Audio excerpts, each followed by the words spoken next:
FC Dallas Radio Network. Out wide right with Ladero onto his favored left foot. Finds Jack McGlynn centrally, just hit the post moments ago. No whistle as Musa got a tug of the jersey. We play on, ball in behind for Julio. Foot race here. Anderson, Julio, past Tarbell, empty net. Anderson, Julio! It's the end of a long road for FC Dallas as they complete a grueling 8 matches in 29-day stretch tonight. With an international break looming, Dallas has one more chance to grab home points ahead of the calendar turning to the summer months. Standing in their way is the Philadelphia Union, the best team in the East, and like Dallas, one of the best teams on the road. These squads last met 2 years ago was a 1-1 affair in Chester, PA. It's the Toros looking for more home points tonight as they host the Philadelphia Union. Along the lines of the FC Dallas Radio Network, it is the FC Dallas pregame show presented by your local Toyota dealer, Toyota. Let's go places. On tonight's presentation, we'll have the sounds of tonight's matchup. Your broadcast team for the evening, Ryan Figert and Steve Davis, will join me to break down the lineups, the tactics, the storylines, everything you need to know about tonight's big interconference matchup. But as we always do on home matches, we bring in the FC Dallas insider. You find his fine work on FCDallas.com. And, of course, he's an important part of the FC Dallas agenda heard every week on the FC Dallas Radio Network podcast. It is admittedly a very tired Garrett Meltzer. Garrett, we're almost across the finish line here, but it has been a very long month for us all. It has, yeah, lots of games, and I was also on the trip to Cincinnati, and those are always fun, but they are very tiring. So looking forward to a little bit of a break after this, and I'm sure the FC Dallas players are too. Boy, you're not lying. They've played just about every 3.5 days, and we've seen quite a bit. We've seen some big wins. We've seen some really tough draws and a couple of really tough losses. With, match 8 about to happen and a lot of soccer scene, what's your big takeaway from this squad as they've had a lot of time on the pitch this month? Yeah, they have. First and foremost, they clearly have an elite never-say-die attitude. 13 of their 17 points this season have been earned and come from behind games. So, that's really impressive, but it's also, it's a good stat and also kind of a bad stat because if you're coming from behind, that means that you gave up the lead. So they need to learn how to start games on the front foot a little bit more often and, don't put themselves in tough situations to come back from.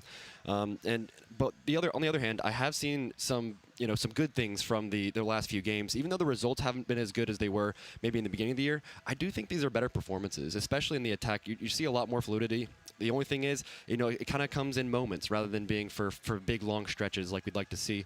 But there's definitely some room for improvement, but I see some things working on. Yeah, you can definitely see the growth there in the group charge tonight with trying to get on the good foot. It's Martin Pasa in net, Shaq Morris, Sebastian Ibiaga, Lalo Abubakar, and Marco Farfan. Ramiro, Patrickson, Kaike, the all-Monin in midfield, alongside Lucho Acosta, Pedro Musa, and Anderson Julio. And we'll start with the bad news and work our way up. Noah Saze-Urigide tonight, he is not in the starting 11 or in the squad at all after he and Martin Paz had a little bit of a collision in Cincinnati. And the team has listed him out with an upper leg injury. What can you tell us about arguably Dallas's best player this year?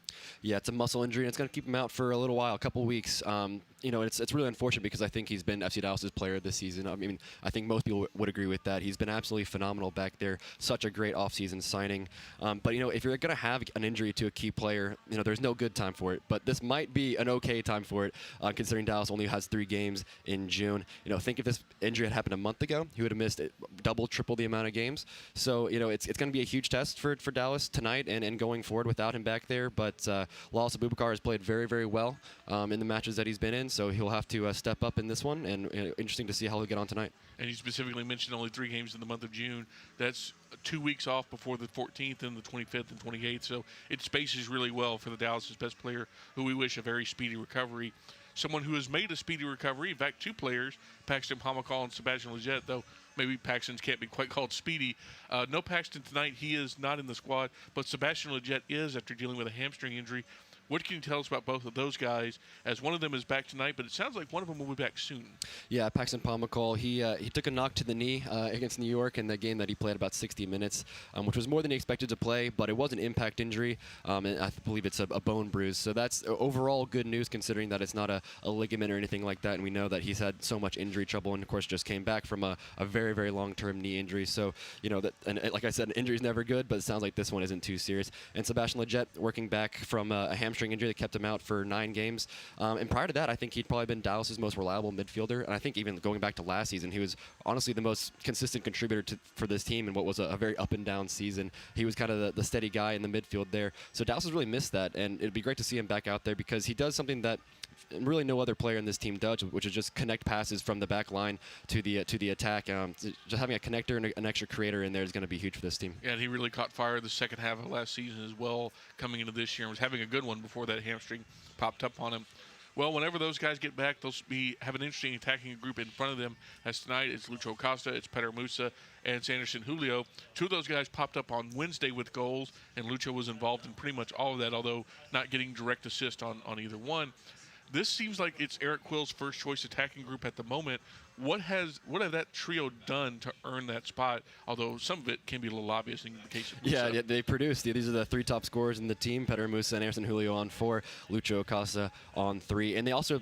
A big thing is that they complement each other very, very well. You know, Petar Musa, of course, the number 9 who does absolutely everything well, a very well-rounded forward. But then Anderson Julio, he can stretch the field with his speed. He's got elite pace out there, and he's good at carrying the ball with defenders on him. And, of course, Lucho Acosta, we know the 2023 MLS MVP, an elite creator in there. So they complement each other's skill sets really well, and it'll be fun to see them up there in a front 3 together. And another guy who's really made the attack better is Pedrinho. He's on the bench again tonight. And Ryan and I talked with Eric Quill yesterday a little bit about Pedrinho, about what he needs to do to continue his growth. Quill mentioned that this is a bit of a transition league for him, coming up from MLS Next Pro to MLS, and it's about growing his game to where it's more of an 80-minute game, a 90-minute game even, or something in that neighborhood. I'm curious your thoughts on that, because obviously he has been a huge impact player off the bench for Dallas, and sometimes that's some guys' lot in life. Do you think that's necessarily the case, or do you think there's more in the ceiling of Pedrinho? I think there is more in the ceiling because we saw it last season in MLS Next Pro. You know, he didn't play the entire regular season because of injury, but if he had, I think he probably would have been Player of the Year. And he was playing very good 90-minute games. And it's super common for a young player who's only 22 coming up from a lower league to show the ability that he has in moments, but not have a full 90-minute game, kind of put it all together for an entire 90 minutes. So that's super normal. But the good thing is that he's producing in a very important role. You know, having a creative spark and a goal scorer off the bench, that's absolutely huge for any team, especially in a team that loves to have second-half comebacks. It's very good to have a guy like that on the bench. So I think he's going to play that role probably for the rest of this season. I don't think he'll be, a common starter very often, but I mean, if you're the first guy off the bench, that's a pretty good place to be for a 22-year-old. It's a nice luxury to have, especially when you consider he's accompanied by guys like Siki, Bernard Kamungo, Logan Farrington. It gives Eric Quill a lot of versatility off the bench. Well, let's talk about Philadelphia some, because this year they have been just phenomenal. They lead the Supporter Shield over Vancouver, which is a big accomplishment this year. They have one of the best goal differentials. They haven't lost since April 12th of this season. And yet, not unlike the Miami game, Dallas walks into a situation where 7 out of 11 starters have rotated, including no Ty Baribo. He's on the bench. No Andre Blake, period. He's not even in the squad tonight. So all this expecting of this juggernaut team coming in, and Dallas might catch another break with another rotated squad. Dallas is getting pretty lucky on that, and it's a good thing because we know Dallas has struggled a little bit at home. So in some of those lineup choices from Bradley Carnell might help out Dallas just a little bit. But look, they're a great team. They scored the most goals in this league. They're super dangerous in attack, and we know Ty Baribo, you mentioned him on the bench, but he leads the Golden Boot race with 13 goals. So it's a really dangerous team, and you got to think that, even with some rotation, the fact that Osaze Urugede isn't back there for Dallas, it's still going to be a really stern test for Dallas. And I got to hand it to Bradley Carnell. He's the new head coach in Philly, and he's got them playing, some of the best soccer in MLS. And I think a lot of that is because, there was some really good groundwork laid by the former head coach Jim Curtin. He had this team being one of the top teams in the East for the last half decade, really. And maybe it was his time to move on, and Carnell has really taken that and run with it. So it's a huge test for Dallas, rotation or not. Yeah, he and Jesper Sorensen out in Vancouver each have one hand on Coach of the Year, and they're kind of punching each other, trying to get it off there as they both have fantastic seasons in their new spot. But that is Garrett Meltzer, who always has a fantastic season, win, lose, or draw. You can find his work on FCDallas.com. Find him on all the relevant socials these days, and he'll be back joining us for the halftime show today. Garrett, thanks so much. We'll talk to you in a little while. Thanks for having me, Sam. When we return here on the FC Dallas pregame show, we'll bring you the sounds of tonight's match. We're listening to FC Dallas Soccer presented by Toyota on the FC Dallas Radio Network. So, what'd you do this weekend? Well, just took the Tacoma off-road, deep into the woods, got to this hidden campsite only it could reach. Nice. I hooked up the boat to the Tundra and hit up the lake. Towed it like a pro. Had the whole lake to ourselves. Hey, wait, did I mention I went rock climbing too? Uh-huh, yeah, thanks to the Tacoma's crawl control. Well, sounds like we both had fun weekends. Mine was better. The Toyota Tundra and Tacoma are built for all the fun. Test drive at your local Toyota dealer or visit Toyota.com today. Toyota, let's go places. Feature availability differs based on trim. See Toyota.com for details. Want to hear something incredible? That's Eleanor. Just 10 hours after being born, Eleanor was airlifted to Children's Health and met by our expert team trained in cardiac and critical care. At 4 days old, she received a stent to help her heart pump blood to the rest of her body. And today, she's a happy, healthy 1-year-old. That's incredible. That's Children's Health.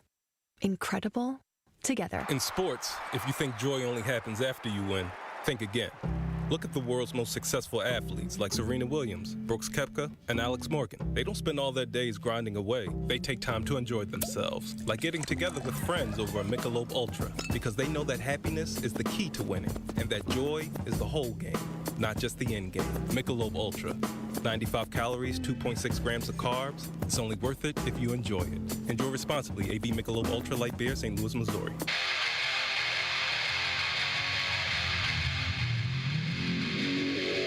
Hi everyone, it's Logan Farrington, and you're listening to FC Dallas Soccer on the FC Dallas app. Winner, winner, Chick-fil-A dinner. All season long when FC Dallas wins at home, fans win free Chick-fil-A. Be sure your Chick-fil-A app is up to date and location services are turned on when you attend matches at Toyota Stadium. After the team wins, before you leave your seats, open that app to redeem the Chick-fil-A offer. Welcome back to the FC Dallas pregame shows. We're getting you ready for FC Dallas versus the Philadelphia Union tonight, and it is presented by Toyota. In our next segment, our commentary team for the evening, Ryan Figert and Steve Davis will join me. We'll break down the lineups, the tactics, everything you need to know ahead of tonight's final home match in May, the final end of an 8-match in 29-day stretch. And while I have a moment, let me tell you about the FC Dallas Radio Network podcast feed, which is available everywhere fine podcasts are free. Of course, the post-game show is there. It's been there for years. Analysis, insight, highlights, everything you need about the game that was in 30 minutes or less. That is our solemn promise to you.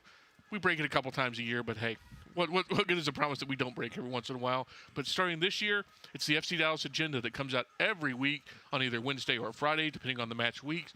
You get analysis, previews, interviews, all the big newsmakers. For instance, Paxton Pomacall was recently on after his return. We're expecting to have Sebastian Lletget soon. Eric Quill has been on. Andre Zanata has been on. Anyone that's anyone joins the FC Dallas Agenda, and you should too. So how do you do it? Go to your podcast provider of choice. Type in FC Dallas Radio Network, and then hit subscribe so you don't miss any of our great content. But now let's bring you the sounds of tonight's match. And it's a double manager special featuring FC Dallas' Eric Quill and Philadelphia's Bradley Carnell.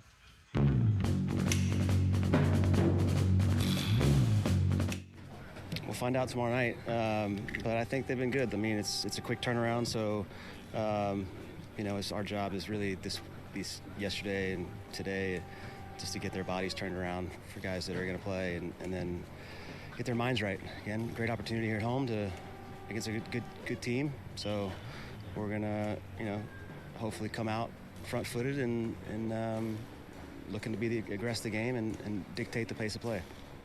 They're a mentality team. I mean, they're very direct and vertical and relentless. They have, they're runners and fighters, and like I said, they're consistent night in, night out of that style of play. So it's one that's it wears you out, and you got to be ready physically for demand. And so, but we want it to be on our terms, not theirs. It's a message every game. It's for whatever reason, sometimes it doesn't go the way you want it to go, but they've shown the resiliency that it's hard to find teams that do what we do when we're down. So I love that about us, but I would like us to start and lead more and dictate from a lead how the game goes and not be chasing. Yeah, listen, I mean, it's always, with a new coach coming in and different ideas and different sequences, and yeah, they have some real weapons and some real tools to inflict harm and damage. So, they rally back against Cincinnati. They are very good in transition, even if Julio plays or does not play, whether it's Kamungo, they really have some attacking firepower, and then Musa coming back now after missing a couple of games. So, I think they're starting to find their feet, and I think Acosta always is an influential player in and around the box and in and around, I would say 20 yards from our goal, just floating around, just picking up pieces. And if we don't do a good job of making it tight, keeping spaces compact, he can have a field day. So, I think it's going to be a whole team effort again. But they do have some firepower for sure. When we return here on the FC Dallas pregame show, Ryan Figert, Steve Davis join me to break down tonight's matchup. This is FC Dallas Soccer presented by Toyota on the FC Dallas Radio Network. UT Southwestern Medical Center in Dallas, Texas, where discoveries change lives. The spark of collaboration that fuels bold thinking in our labs. The spark of inspiration that motivates greatness in the next generation. And the spark of innovation that pushes the boundaries of today's care. At UT Southwestern, teamwork and talent combine to fuel discovery, education, and healing. UT Southwestern, the future of medicine sparks here. Welcome to the world of WinStar. At the world of WinStar. In sports, if you think joy only happens after you win, think again. Look at the world's most successful athletes like Serena Williams, Brooks Koepka, and Alex Morgan. They don't spend all their days grinding away. They take time to enjoy themselves, like getting together with friends over a Michelob Ultra, because they know that happiness is the key to winning, and that joy is the whole game, not just the end game. Michelob Ultra. 95 calories, 2.6 grams of carbs. It's only worth it if you enjoy it. Enjoy responsibly. AB Michelob Ultra Light Beer, St. Louis, Missouri. Hi everyone, it's Sebastian Leggett, and you're listening to FC Dallas Soccer on the FC Dallas app. Welcome back to the FC Dallas pregame show presented by Toyota. We've got about 24 minutes till kickoff here at Toyota Stadium, so let's go ahead and bring you tonight's starting lineups, which this evening are brought to you by Advocare. Let's start first with the visiting Philadelphia Union and their first-year manager, Bradley Carnell. 7 out of 11 starters rotated from their midweek game, starting with Andrew Rick in net, Kai Wagner, Owetu Makanya, Nathan Harriel, and Frankie Westfield on the back line, Ben Bender, Danley John Jocks, Jesus Bueno, and Alejandro Bedoya in the midfield, Chris Donovan, and Mikel Uwa up top for Philadelphia. Now let's bring in the starting 11 for FC Dallas and first-year manager, Eric Quill. Marta Paz, goalkeeper, University of Amsterdam. Shaq Moore, right back, Fort Lauderdale, Florida. Sebastian Ibiaga, center back, Duke University. Lalas Abubakar, central defender, University of Dayton. Marco Farfan, left back, from Portland, Oregon. Ramiro Benetti, midfielder, Brazil. Kaique, midfield, Brasil. Patrickson, mediocampista, Ecuador. Anderson Julio, soy delantero y soy de Quito, Ecuador. Luciano Costa, midfielder, I'm from Argentina. Petar Musa, forward, from Zagreb, Croatia. And the subs tonight for Dallas, Sebastian Leggett, Siki and Sabeling, Padrino, Show, Alvaro Augusto, Logan Farrington, Michael Colodi, Nolan Norris, and Bernard Kamungo. And now we bring in the voices of tonight's contest, Ryan Figert and Steve Davis. And Ryan, I hate to start with bad news, but we kind of have to because the big news for Dallas, Noah Sazi-Urguide, as Garrett reported in our first segment, it's going to be weeks, not days for him, which means he's definitely out for tonight and probably going to be out for the foreseeable future. Before we talk about how the guys that will replace him, it's kind of impossible, for lack of a better term, to replace a guy both on and off the pitch. Yeah, absolutely. I mean, not only has he been the standout performer for Dallas this season, you know, the marquee signing there alongside Lucho, and he's lived up to that and more. He's been, you know, a rock at the back, someone who covers for everybody else around them, makes everybody else around him better. Not only that, but he's also a leader in the locker room, and he's started growing into that role as the season's gone on. When you assemble a group almost entirely, you know, over one off season, you need to see those people rise up as leaders, and he's been that for this team. I'm sure he'll still be in and around the locker room tonight and make his presence felt, but on the field he's going to be a big miss. Yeah, tactically, guys, I wonder, are they going to drop those lines back just a little bit? Because, you know, he's got the recovery speed that if somebody gets him behind before, he can recover it. But, you know, Ibiaga and Abubakar just don't have that kind of speed. And I was thinking about this as well. You know, what we talked a lot about Martin Paz this season and how the defense in front of him affects his performance. Not having a guy like Urguita, we've seen his, you know, as you mentioned, his recovery speed, his intelligence. That's going to change how Martin Paz has to play because he doesn't have that rock in front of him.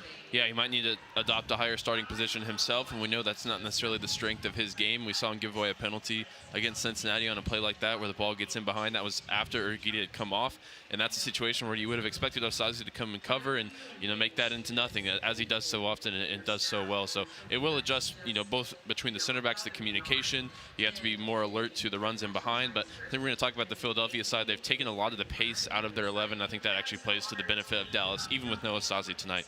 Well, as we move our way up the field, looking at that midfield, it's the all-modern midfield, Ramiro, Patrickson, and Ka'ike. And Steve, it feels like that comes with its own dangers. It's got a lot of energy with Ka'ike and Patrickson willing to do the work. But, man, there's some ill-advised tackles at times come from that pairing as well. Well, I tell you what I'm sort of concerned about tonight. You know, Ramiro, I think when he sits and holds, he does a good job. But he gets caught upfield a little bit, right? Well, you can go as a holding midfielder. You can get upfield. You know, Diego Chara, one of the best ever played the positions in Major League Soccer, he got upfield sometimes. But he had to trust that somebody was going to recognize the moment and fill the gap. Against Philadelphia, if Ka'ike or Patrickson don't recognize, if all three of them get caught up, Philadelphia will absolutely tear you apart. Even with the rotated lineup, they will tear you apart in transition because they want to be vertical when they can be. So it's very important tonight that midfield, that three, is really defensively disciplined.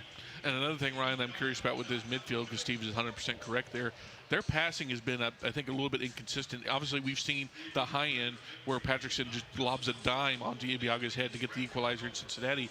But there are times where we also see all three of those guys can sometimes put one wide, put one out of touch, and it seems like out of nowhere, it's going to be a very important night tonight for that, because if they do turn the ball over, Philadelphia can and will hurt you. Yeah, I think ultimately they need to simplify their game, right? They need to know where Lucho is going to be, and I think whether he's drifting wide tonight, starting on the wing, starting underneath Petar Musa and Anderson Julio, wherever he's going to be, they need to know where he is as soon as they receive it, not receive it, then find him. They need to know before they receive it, get the ball at your feet, 2 touches, find Lucho, let him distribute from there, because they have a lot of strengths. And you mentioned Patrickson getting his first assist in Cincinnati. He can play a final ball, but it's obviously Lucho's #1 strength is playing the final ball and being the creative force in the final third. And if they can use their industry to support Lucho and get him the ball in these dangerous positions, I think it can work well.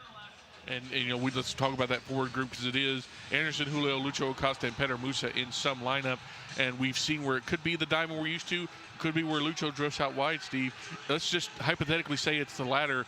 How does that change? Because we've seen Dallas have a lot of success over the last few matches getting that attacking width and changing slightly how they attack other teams. Well, I tell you what, I'll actually take it back to what it does back behind the ball. There have been too many times this year when Dallas plays that diamond, if Lucho sort of, after they lose possession, if he's not chasing back, Petar Musa is actually better than Lucho sometimes at chasing back. If the two wingers aren't chasing back, now all of a sudden you're caught in transition defending with 6. So I think the way we're going to see it tonight is, at least in transition, I think they're going to be defending with 7, because I think it's going to be a 4 and then 3 in the midfield behind them. So I like that they're adding one more number against a team that it presents problems in all kinds of different ways. So and as far as the other thing, as far as the attack goes, I am excited to see if Lucho does drift a little wider and plays sort of a false wing, to see how that might work out, because I think it's something we've been talking about for a few weeks now. Just sort of wondering if that might work for FC Dallas, and we might get to see it tonight. Another reason to listen to the FC Dallas agenda, because I believe Steve called this at least a month, if not longer ago. But Ryan, one thing it might also help is the counterattack. Dallas this season, 6 goals when they're countering other teams, and having the ability to have a little bit more space and give Lucho a little bit more ability to work when the ball is a little higher up the field could help Dallas be a little bit more dangerous on the transition. Yeah, in Philadelphia, we were talking to their radio voice before we went live here, talking about the line that they hold. They push the line really high up the field, all the way to the halfway line when they're in possession. And with no Jacob Glesnes in the 11 tonight, I think there's an opportunity, particularly for Anderson Julio, if he can time 1 or 2 of those runs in behind, to really expose the back line. He's going to be playing off the right. We know that. Kai Wagner loves to push high off the left, so there may be space vacated there for Julio to run into. And he's been in a good run of form, getting that goal in Cincinnati.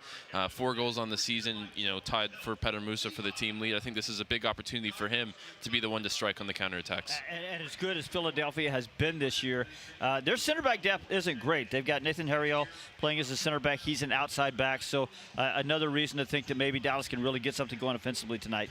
Meanwhile, let's talk about Philadelphia, because even though they have rotated a heavy amount, including their all-star goalkeeper Andre Blake, Steve, Philadelphia very much has an institutional mindset of what they want to do, that regardless of the names of the guys out there, they have a style, they know what they want to do, and they execute it pretty well. Well, we saw Bradley Carnell, what he did at St. Louis, and they started out so well there. He has brought that over to Philadelphia. Look, a lot of their game, it's just about pressure, it's about intensity. They press, counter-press, add numbers to the attack, pass forward, high tempo, second balls, lots of crosses. That's the intensity, the tempo that he wants, and they're very good at it. So, and by the way, they can also play a little cat and mouse with you, too. Against Atlanta a couple of weeks ago, they sort of dropped a little bit, invited Atlanta to come out, and then hit them over the top. So they can go vertical on you. They've got a lot of vertical pace if they want to go that way. They're just a darn good team right now, and they haven't lost since April. Yeah, April 12th to be exact. Yeah. And Ryan, we've talked a lot about Dallas's struggles during the month of May because they've had so many games, 8-29. Well, no sympathy tonight from Philadelphia. They've played 9 games this month, and we see that in the rotated lineup. That is a ridiculous feat, and huge credit to Bradley Carnell and in his media availability this week. He gave huge credit to their medical staff as well, keeping the team fit, ready to go. We know the Dallas medical staff has done a great job as well, helping this team get through this tremendously difficult stretch of games. And it's gonna even out in the long run, because the next month you only have 3 games as opposed to having 3 games in this week alone. So it's gonna be nice that those games will stretch out over the course of the summer. But it's been a huge stretch for both of these teams, and obviously the results have been very impressive on the Philadelphia side. And Steve, as we look at who is in for Philadelphia, it might be just even more important who's not. No Andre Blake, no Ty Baribo. Ty Baribo, the leading Golden Boot scorer so far in the whole league with 13 goals. Andre Blake has been very good, only allowed 10 goals so far this season. I mean, those are big cornerstones. Now, Baribo's on the bench. We could see him late, but this is not the same Philly team, and while their style is strong, quality could be a little different, and Dallas might get a little lucky tonight. I'll mention another one, Jacob Glesnes. I think he's been one of the top center backs in Major League Soccer for a while. He's barely missed a game in 5 years, so if they're resting him, they really need to get some players some rest. So Ali Bedoya is out there, and I got to be honest, I kind of forgot he was still on the roster there. He's 38 years old now. So we'll see how he holds up in the heat today. Well, that'll be a fun foot race at some point if Ramiro and Ali Bedoya get into it. I think I actually do put my money on Ramiro on that one, but I guess we'll see. And, Ryan, obviously we talk about Baribo a lot. He has been just fantastic for the Union this year. But if it's not him, it's been a very even distribution. 7 different Philadelphia players this year have 2 goals. 5 different players have 1 goal. So it's a situation where even if it's not Baribo scoring, they're not afraid to share it around when it comes to the net minding. They're going to have to. I mean, like you said, no Baribo, no Quinn Sullivan in the 11. Those have been sort of their 2 big attacking pieces this year. They're going to look at Mikel Ure, who's a designated player. He's kind of on I think in his last year of his contract with Philadelphia. He's not really a huge part of the project under Bradley Carnell, but it's an opportunity for him to show why they brought him in, as a designated player. He's had a decent career with Philadelphia, 34 goals in 4 seasons, and he's going to be the main man in the attack today. We're in the number 7 on the Philly side. And before we get to keys, Steve, another player that you're going to want to keep an eye on is Kai Wagner, who's going to be the left back. That's going to be a big handle for Shaq Moore, his opposite number tonight. And that's going to be a big matchup of attacking outside backs who like to get forward and like to do good things. Wagner has been the standard bearer of left backs in Major League Soccer for since about 2019, I think. He had 13 assists last year. Not a lot of those are on set pieces, but you show me an outside back. It gets you 13 assists. Man, I'll show you somebody who's doing something right. He's got 7 assists already this year. So I think he is a great player. I like watching Philadelphia, period. I really like watching him, and you'll see him up and down the left side all night. Yeah, obviously a lot of his service into the box is crossing it through the air, and I think this is an opportunity for the Dallas center backs, even without Urquide. Abubakar and Ibiaga both really strong in the air. Dallas in the top 10 in aerial duel percentage, as is Philadelphia. So contesting headers in the box is going to be a huge key tonight. Well, speaking of standard bearers, let's get to tonight's keys to the match, which are presented by Toyota. And for that, we go to our standard bearer, Steve Davis. I appreciate that, Sam. Number 1, sort of just talked about it, match their intensity. Carnell's system is all about intensity, pressure, tempo. So FC Dallas, they may not match the tempo, and that's fine, but you have to match the intensity if you want to avoid succumbing to the pressure. Number 2, finding Lucho in good spots. We think we're going to see him in a little different spot tonight. Probably is more of a false winger, but he's gone nearly half the season without an assist, and not an official assist. It's time for him to find ways to be more productive, so he has to find good spots, and the team has to find him in those good spots. And then third, it's defensively, it's finding the strikers, because whether it's Baribo, who I think we might see off the bench, or whether it's Ua, who's very good as well, everyone is aware of these guys, but both of them, their movement near goal is really good. So the center backs just have to track those strikers inside the 18 faithfully, and those are your keys presented by Toyota. Thank you, Steve. The last time these two teams met, it was 2023 with Nico Estevez and Jim Curtin at the helm. Both these teams looked pretty different. It was a 1-1 draw. Alan Velasco with a banger of a goal to level it at 1 up in the Commonwealth. Well, that's going to do it for tonight's pregame show. When we return, Ryan and Steve will keep getting you ready for kickoff here. It's FC Dallas. It's Philadelphia Union at Toyota Stadium to close out a jam-packed May slate. This is FC Dallas Soccer presented by Toyota on the FC Dallas Radio Network. So, what'd you do this weekend? Well, just took the Tacoma off-road, deep into the woods, got to this hidden campsite only it could reach. Nice. I hooked up the boat to the Tundra and hit up the lake. Towed it like a pro. Had the whole lake to ourselves. Hey, wait, did I mention I went rock climbing too? Uh-huh, yeah, thanks to the Tacoma's crawl control. Well, sounds like we both had fun weekends. Mine was better. The Toyota Tundra and Tacoma are built for all the fun. Test drive at your local Toyota dealer or visit Toyota.com today. Toyota, let's go places. Feature availability differs based on trim. See Toyota.com for details. UT Southwestern Medical Center in Dallas, Texas, where discoveries change lives. The spark of collaboration that fuels bold thinking in our labs. The spark of inspiration that motivates greatness in the next generation. And the spark of innovation that pushes the boundaries of today's care. At UT Southwestern, teamwork and talent combine to fuel discovery, education, and healing. UT Southwestern. The future of medicine sparks here.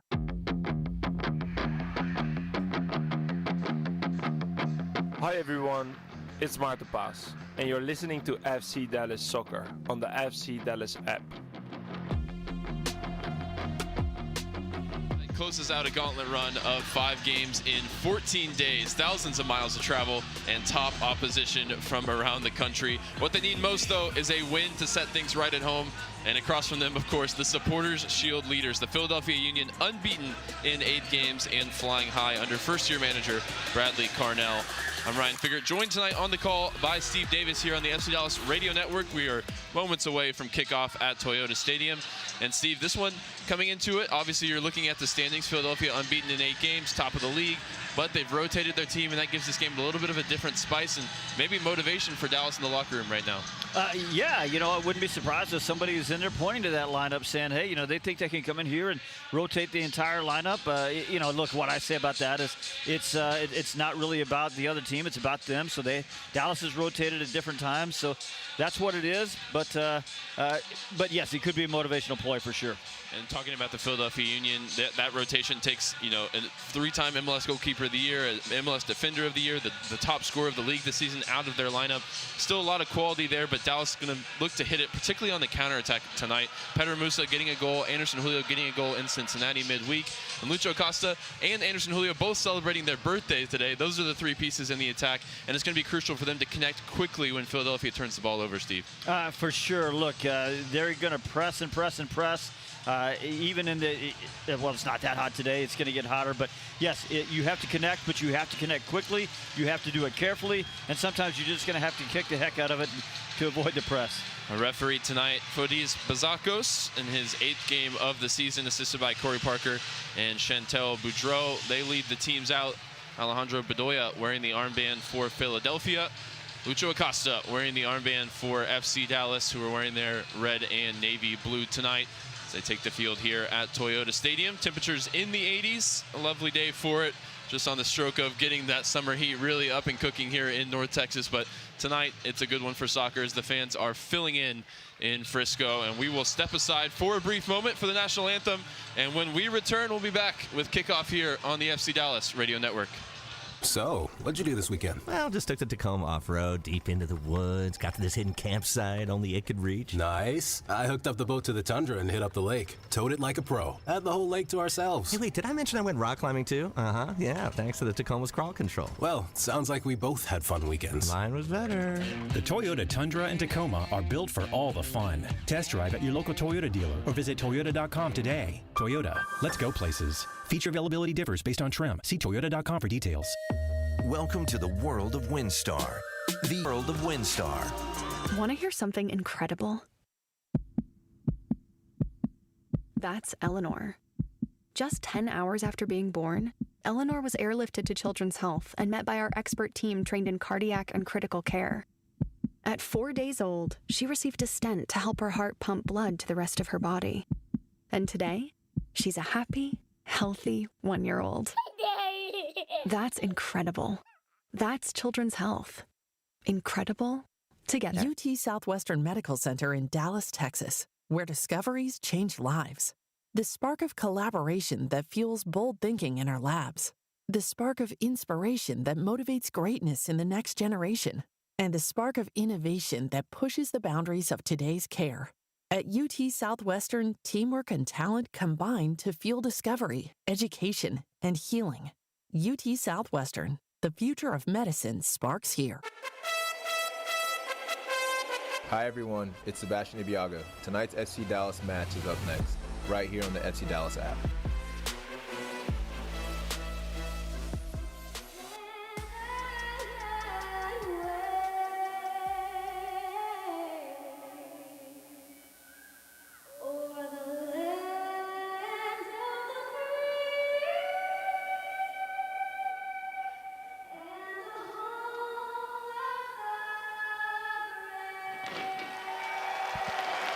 Just under 4 minutes to go until we are underway in MLS round 16 for FC Dallas, hosting the Supporters Shield, leading Philadelphia Union tonight at Toyota Stadium.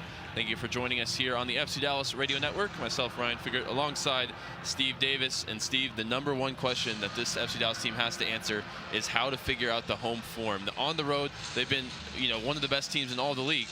The other best team in the league, Philadelphia Union, the best road team in all of Major League Soccer. But the home form has to get figured out, and it has to get figured out quickly for Eric Quill and FC Dallas. Yeah, you're not wrong about that, but I tell you what, a couple of encouraging things here. Number one, they play fewer home games than anybody in the West, so there's still a good opportunity to sort of, change the story there. And, the rotated Philadelphia lineup tonight gives them a chance. And I tell you what, Ryan, it's been a hard month in a lot of ways, travel and, the results and everything. But they got to draw in Cincinnati. If they could, I'm not saying this is easy, but if they could parlay that draw the other night with a win tonight, hey, you close out the month on a big high and you got a big break, so you're sitting around 14 days feeling pretty good about yourself. Yeah, just looking at the numbers from the past few years, the teams that have made the playoffs, nobody has made the playoffs since 2010 with 5 or fewer home wins. And so far, Dallas with 1 win from 6 games and just 4 goals scored at home. And these are things that they have to get figured out. But to your point, they have plenty of time. 11 games remaining, including tonight at home, to get those 5+ wins that are required to make that playoff position. FC Dallas going through their final paces here in the warm-up. Lucho Acosta last to join the huddle after his captain duties with the referee at midfield. Lucho and Anderson Julio celebrating their birthdays today in the starting 11. And Acosta with some interesting comments coming out of Cincinnati. That was not exactly a happy reunion between him and the Cincinnati fans. He's going to get cheered tonight, Steve, and hopefully, I'm feeling the Lucho Acosta goal for a birthday celebration. I would take, say, a goal and an assist from both the birthday boys. How would that work out? It would work just fine for me. As we are just under 2 minutes to go to get things started here. It'll be interesting to see, Steve, on the Philadelphia side, how much of their style of play carries over through the rotation, because 7 players entering the 11. A lot of them haven't been consistent starters this year. But, some of the numbers so impressive for Philadelphia. They're first in all of Major League Soccer in tackles, interceptions. They're in top 10 in aerial duel percentage. This team is all action, and that's an ethos that Bradley Carnell is going to want to instill even to the squad players getting the start today. Yeah, and it's not like those tackles and interceptions are happening as they drop back into a low block. They happen in midfield and in the attacking third because they do like to press and really get after it. Look, they're a system team, right? So I don't think they're going to change too much even with their rotated lineup. One thing they will have to be wary of, no Andre Blake in the 11, the 4-time All-Star goalkeeper, sitting out some load management ahead of international duty with Jamaica. He's going to be involved with them throughout the Gold Cup this summer, as will Quinn Sullivan, who's been one of the stars of the early season for Philadelphia, though he starts on the bench tonight. Philadelphia in their electric blue and yellow break their huddle. They'll move from left to right here in the first half. Quinn Sullivan had a golazo last week against Miami, so sort of glad FC Dallas doesn't have to deal with him tonight. Yeah, Philadelphia definitely worth a win in that one. Managed to throw it away late with 2 goals. I mean, some messy magic from a free kick. Segovia, a great finish as well. That's the thing with Philadelphia this year. As good as they've been, and look, top of the East, they are good. They have had a little bit of an issue sort of getting some of them across the finish line. Dallas looking to knock off the early season frontrunners in Major League Soccer tonight and get this home form sorted out. We are just about set to get underway. Lucho Acosta waits in the center circle for the whistle and drops it off to Martin Paz to get us started in Frisco tonight. Paz launching it long up towards Musa, challenging for the header. Delgado picks up the second ball. Now Shaq Moore lifts it down the line. Nobody making the run initially. Musa will eventually give chase, but it's through to Andrew Rick, who last time he was here in Frisco was one of 3 Union players involved today to drop the MLS Next Pro final 3-2. And what was a very thrilling conclusion to a strong season for Dallas's second team. Ramiro trying to pass forward there, blocked away. And Donovan trying to connect quickly with Ben Bender. Abubakar tracking this one all the way back, nearly gave it away there to Donovan, but got it back to Paz to send away. Good look there at the immediate pressure that Philadelphia really puts you under. Delgado, nice juggling in the middle of 3 Philadelphia players, finds Musa, now spreads it out wide to Anderson Julio. Shaq Moore bombing forward on the overlap. Shaq Moore receives it here from Julio. Early cross blocked by a sliding Kai Wagner, and it's out for a Dallas throw. I'd like to see Peter Musa recognize that moment a little bit better, because as he sees Shaq Moore bombing up the right side, he's got to join him in the penalty area a little bit quicker there. Moore looked up, didn't have anybody to cross to. Ibiaga direct into the feet of Julio, who was still in an offside position. Needed to work a little bit harder to get back and be an option there. Well, if you can't see the officials out there today, you're just not trying, because those officials' uniforms out there, they think they're battery powered. Bright pink and black tonight for Proteus Pazakos and his assistants. Andrew Rick going to send the Union up the field here and launch this one long. I mean, to go from Andre Blake, who's been one of the class of the goalkeepers for 10 years in Major League Soccer, to a 19-year-old, that's the one I'm really keeping my eye on. He's been involved this season. This is his 6th game. He's been called up to the US U19 squad along with FC Dallas's Diego Garcia for the upcoming international break. Shaq Moore takes a throw for Dallas, lofting it towards Musa. Second header won there by Patrickson. Philadelphia launch it the other way. Ura just dropped a shoulder into Lalas Abubakar there and commits the foul. Seen Abubakar on the ground a couple of times. Sort of begs the question, if one of these guys goes down, I wonder if we might see Nolan Norris back there. Maybe Marco Farfan, or... Yeah, defensively, you're looking at Alvaro, who's yet to make his MLS debut. Yeah. Or Nolan Norris, and that's pretty much it. I mean, the depth has evaporated. With Uriguide going down, you could slot Ramiro to a fullback position, but then you have to take out your starting holding midfielder. I wonder if it might be Farfan as a center back and Nolan Norris comes in at left back. Let's hope we don't have to I was deal about with to that. say, we can leave that one. Just hypotheticals there. Acosta first time ball, looking for Musa, lofts it up in the air on the diagonal, headed away by Harriel. Ura trying to keep it in play, unable to do so, right on the halfway line in between the 2 coaches. It looks to me like Dallas is playing the 4-3-3 with Lucio Acosta as a sort of nominal left winger. Something that we had hoped to see at some point this season, just to see if it provides the midfield stability, but still keeps Lucio Acosta as involved as you want him to be. Farfan takes the throw into the chest of Musa, down the line, trying to connect with Kaique. Lucho holds his hands up. Didn't commit a foul according to the referee, but Dallas turned it over. Launched long. Abubakar wins the header for Dallas, settled by Ramiro, who's going to be a single pivot holding midfielder tonight. A position where he's had some of his best games for Dallas. Yeah, I'm sorry, I always say I like him better. Ryan, I think we got some bad information. I think I believe that's Sergei Boyko in the middle there, not Fotis Pazakos, as we were told. Maybe a late switch. We can track that down and make sure. Kaique is the one to provide the width on this occasion. Back to Ibiaga into Patrickson. Now bounces out wide for Shaq Moore. Some space to run into. Plays it ahead for Julio. Julio gets his head up, sends a low ball in, top of the box. Acosta, heavy touch there. And Julio quickly onto it on the counter press. Ramiro now finds Julio inside the D, off the left foot, bounces back towards him, and then cleared away by Hale. Dallas nearly with a fortunate break there. I'm not sure how much Anderson Julio knew about all that, but it almost felt right for him. Ball launched high down the line, and Chris Donovan, Union Academy product, does well to control it. Now they'll swing it from the far side to the near. Frankie Westfield, one of just a few players to keep their spot in the 11 from the Wednesday win in Toronto. Frankie Westfield with a great goal a couple of weeks ago against Columbus. That, I think somebody online called it a bona fide thunder blast, which I like. Actually, it wasn't a blast. They said something I'm not sure I'm supposed to say on the air. I was going to say I hadn't heard thunder blast before. I heard the other one you're referring to. Played 5 minutes here at Toyota Stadium, scoreless between Dallas and the Union. Time on the ball for Hale, into midfield for Bueno. First touch, bounces it back out to Westfield, who sends it down the line. Donovan, back heel flick into the middle, wafted away by Ramiro. Acosta challenging for it there with Bueno, and he took an arm or an elbow to the side of the head. He stayed down here, nothing given as a foul. But Acosta really challenging for that, and of course standing quite a few inches shorter than his opponent, Jesus Bueno. He's holding his face here, still down. It's not the birthday present you want.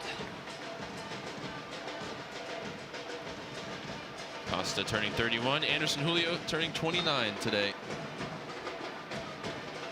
Those are the two Dallas wingers tonight.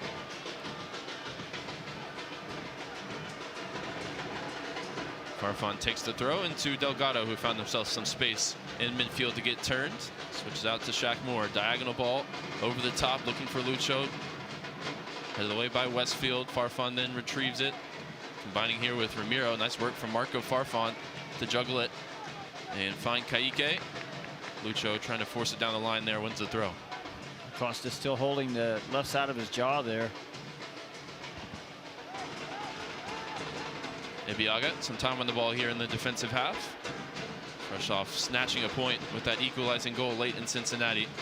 Costa again trying to flick it down the line. Again, Westfield alert to it and blocks it out for another throw. I'm seeing Kaique take some really wide positions on the left side, which is okay, but here's a quick combination through the lines, and now Ure up the right side for Philly Union. Bender makes the run to the back post. Ure sends the low ball in. Ibiaga able to repel. And then Abubakar sends it further down the field. Picked up by Danley Jean-Jacques.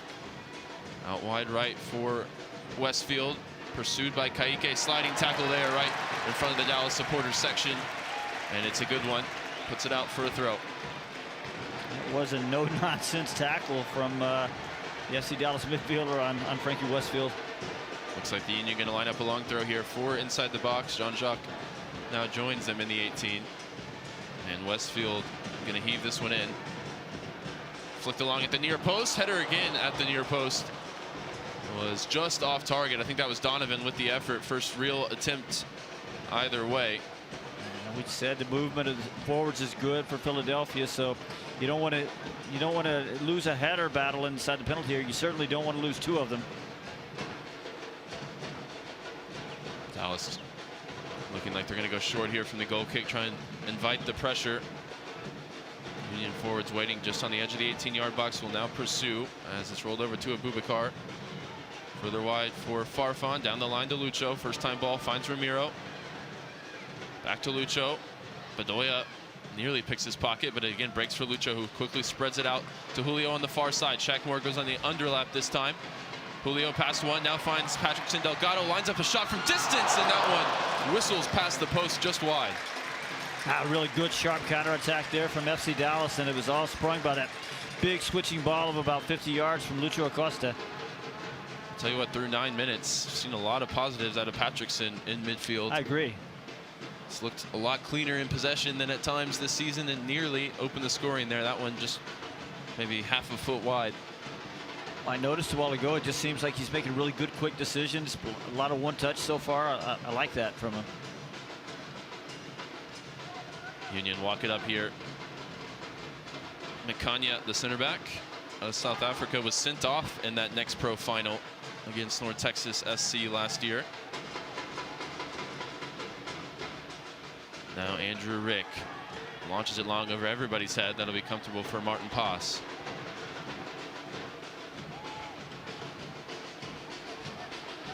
Plenty of members of that North Texas team, of course, promoted to the FC Dallas first team this season.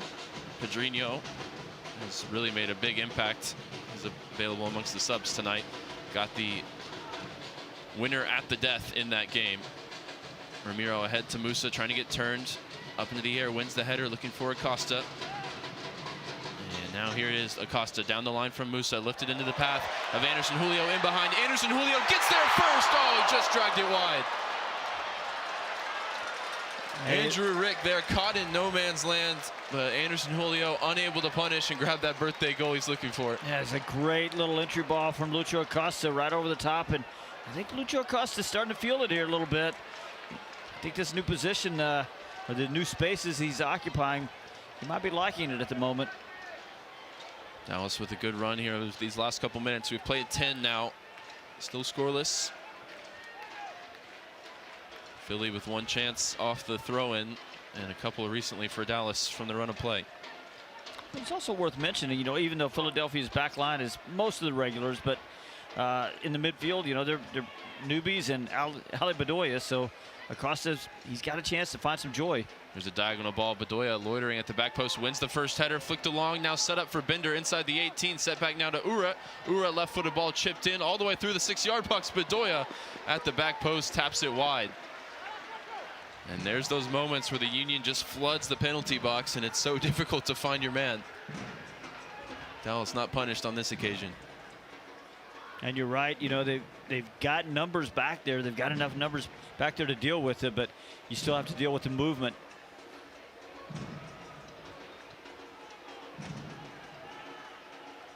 Martin Paas taking his time here after receiving the short goal kick. Over to Abubakar. Out to Marco Farfan. Acosta checks short, and Farfan goes long looking for Musa. Musa trying to hold off Harriel. It goes over everybody's head. But applause from Musa for the service. You know, as we see Abubakar move the ball out of the back, it reminds us that it's not just defensively that Osazi Urguide's absence is going to be felt. He's probably the best passer out of the back as well, and he can dribble his way out of trouble. Rick goes long. Ramiro wins the header in midfield for Dallas. Kayike holding off two players. Finds Marco Farfan, who goes through the legs of the defender. Nice combination here up the left side. Ramiro onto it. And then Jean-Jacques stands in the way for Philly. Patrickson moving it quickly. Ibiaga out to Shaq Moore. And Ramiro picks it up in the center circle. Out to Patrickson, ball ahead to his fellow Ecuadorian. Julio's cut off there by Harriel. And now Philly will move it up the far side. Ura in the midfield for Bueno. First time ball for Donley Jean-Jacques in his second season with Philadelphia. Been a bit of a breakout player for them this year, the Haitian. Spread wide for Kai Wagner. Service into the box towards the near post, and Abubakar does enough to keep that one away from Chris Donovan. He'll concede a corner, but that's really dangerous service from the all-star left back Kai Wagner. I mean, it's just such simple stuff, though. You know, it's established possession and a couple of passes, and as soon as Wagner gets the ball in a good spot, he hits the cross, and everybody knows it's coming, but it's still difficult to deal with. While we wait for this corner kick, Ryan, I'll give you something to watch for. Dallas is getting sort of stuck on the left side, which is something we've seen before because they're getting a lot of numbers over there. But if they can work their way out of it, I think it's sort of tactical. They mean to do that. If they can work their way out of it and get the big switch to the other side to Shaq Moore, he's going to have a lot of room to operate, or Anderson Julio over on the right. It will be Kai Wagner again. Two arms raised, in swinger from the near side corner flag. Whipped into the 6-yard box, headed away by Ramiro, straight up in the air, challenging for the second ball. Dallas players getting in each other's way here before Julio finally launches it down the field, drawing some applause from the hometown crowd. You applaud Ramiro's efforts there in getting those two balls in the air, but you sort of wish it was somebody a little bit taller. Nice header won by Shaq Moore. Breaks for Bueno Philadelphia in the middle. Philadelphia back in possession here. Bueno in the center circle. Sees the early run forward from Wagner. Nice weight on it. First time to find Bender, who sends the cross in early. Bedoya receives it in the 18 at the back post. Cutback ball for Donley Jean-Jacques, and that one blasts off Ramiro's head.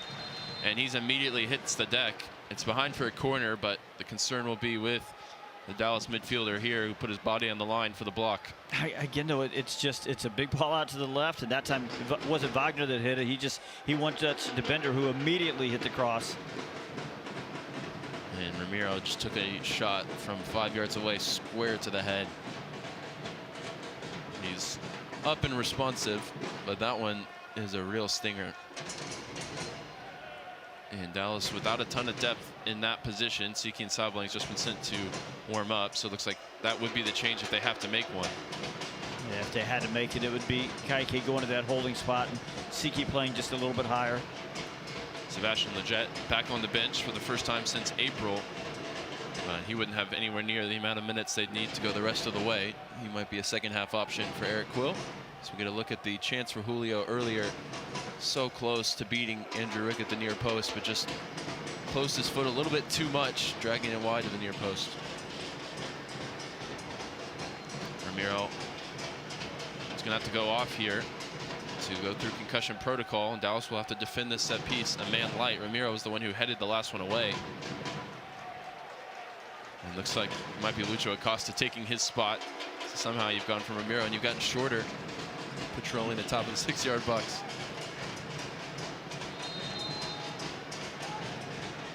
Wagner. Bueno baits a short option, but it's going to be Wagner to send it in. And towards the near post, and this time it's Anderson Julio who sends it clear and out for a throw here on the near side. And Ramiro re-enters the match. Dallas back in the full complement, and they're going to have to defend another long throw. Philly had a chance off of one of these about 10 minutes ago. Westfield he's taken a good 5-10 yards further forward from where the ball went out, as he now launches this one in towards the near post. Ibiaga wins the header, back out to Westfield, closed down by Acosta, drops off for Jean-Jacques. Early ball sent in, but blocked by Musa, who will pressure Donley all the way back. Sorry, Mecania all the way back to Andrew Rick.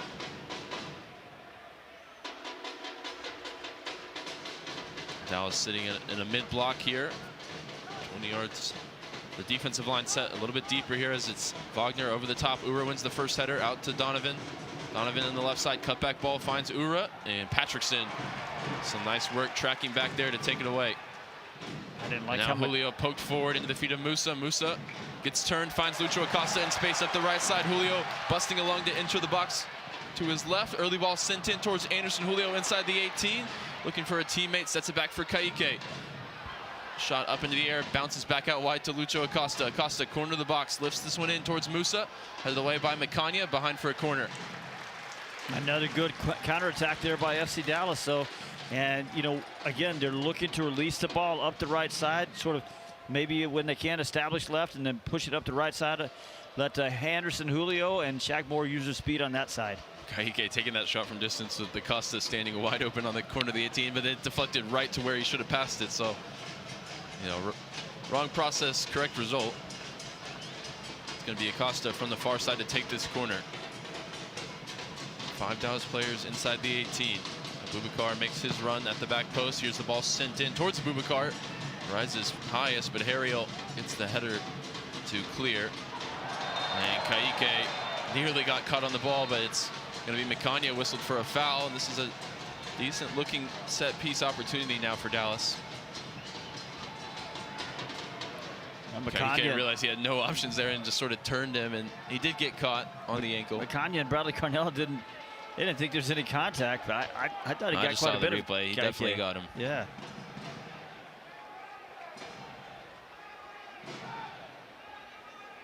So this one 10 yards, sorry, maybe 15 yards further outside the penalty area, extended from the corner. It's a good opportunity to bend the ball in for Lucho Acosta.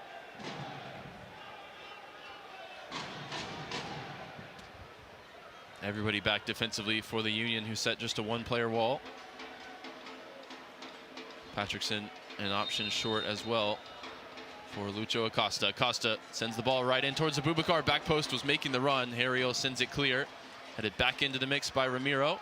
And now Donovan will just put his foot through it. Straight out of play. And Eric Quill going for a nice little flick touch there. Brings it down. I think he and Michelle were going to fight for that ball. Eric Quill had to call him off. Call him there. off, yeah. 20 minutes gone at Toyota Stadium. Scoreless between Dallas and the Philadelphia Union. Dallas moving it from right to left across the back line here. Down the line for Lucho Acosta. Kaike went down away from the play. And Farfan, ball into midfield. Good clean first touch from Patrickson. Sets up Ramiro. Spreads it wide for Shaq Moore, who will enter the attacking half. Has his head up. Dropped off now for Ramiro with some space in the middle. Acosta bounces it back to Ibeagha. Ramiro through the lines, looking for Lucho. Thought it was intended for somebody else.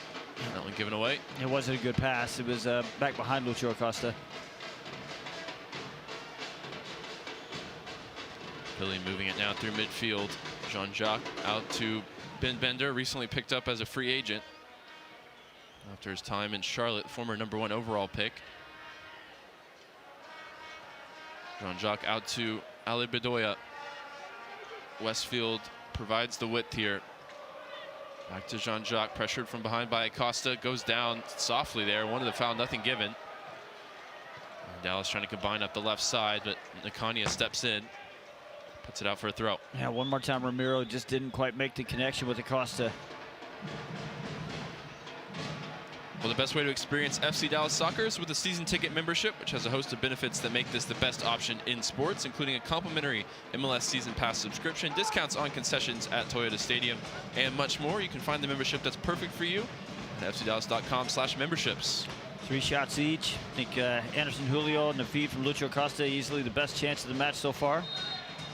Acosta, 2 Philly players around him. Draws the foul. Bueno stopping the quick free kick, and Shaq Moore had a lot of space where he played it to. Something that you see occasionally given as a yellow card for trying to stop the free kick. I think it would have been warranted there. He actually stepped towards the ball to block it.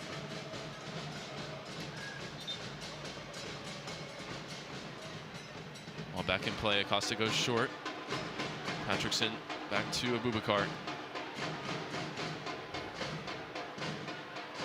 Patrickson receives it here, 2 players on him, turns, finds Ramiro, ball ahead to Musa. Patrickson left on the floor. Foul committed by Bueno. That's 2 in a row from him. I'll tell you what, Patrickson looks like a different player out there right now. I mean, for all the things that we've been frustrated with him this season about being clean in possession and having a good first touch. Is it his birthday too? It might be, or he's celebrating Anderson Julio's birthday by having a great first 25 minutes. Well, he's doing it well.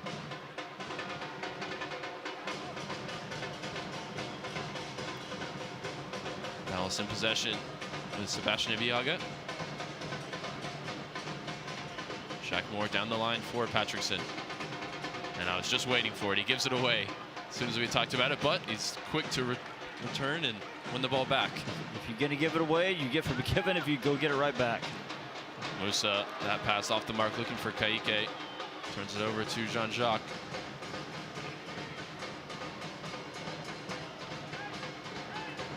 Now Bedoya, Westfield makes the run beyond him. Back in the middle for Downley Jean-Jacques. Donovan, heavy first touch, or Ure, sorry, and then played it right out of play. Delgado might have got a piece of him right after he played it out too.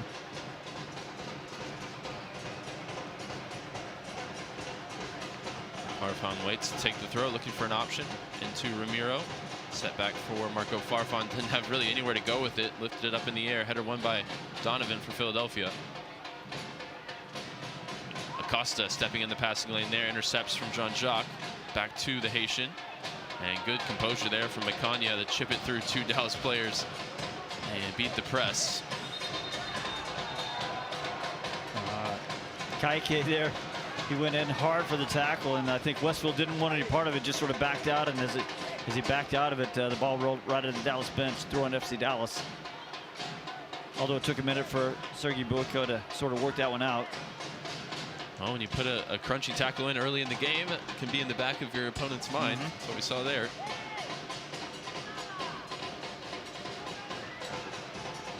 Farfan ahead for Acosta. Going for the back heel flick back to Marco Farfan, given away. Now there's numbers up the near side for the Union. Westfield brings it into the 18 along the right side. Cross sent in, headed away at the near post by Abubakar. I mean, it's like an alarm goes off, right? As soon as the ball is turned over, you just see all these blue shirts flooding forward.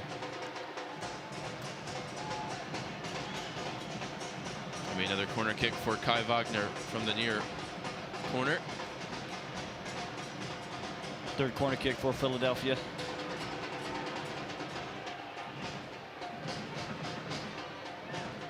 Wagner not in much of a hurry to get over and take it here.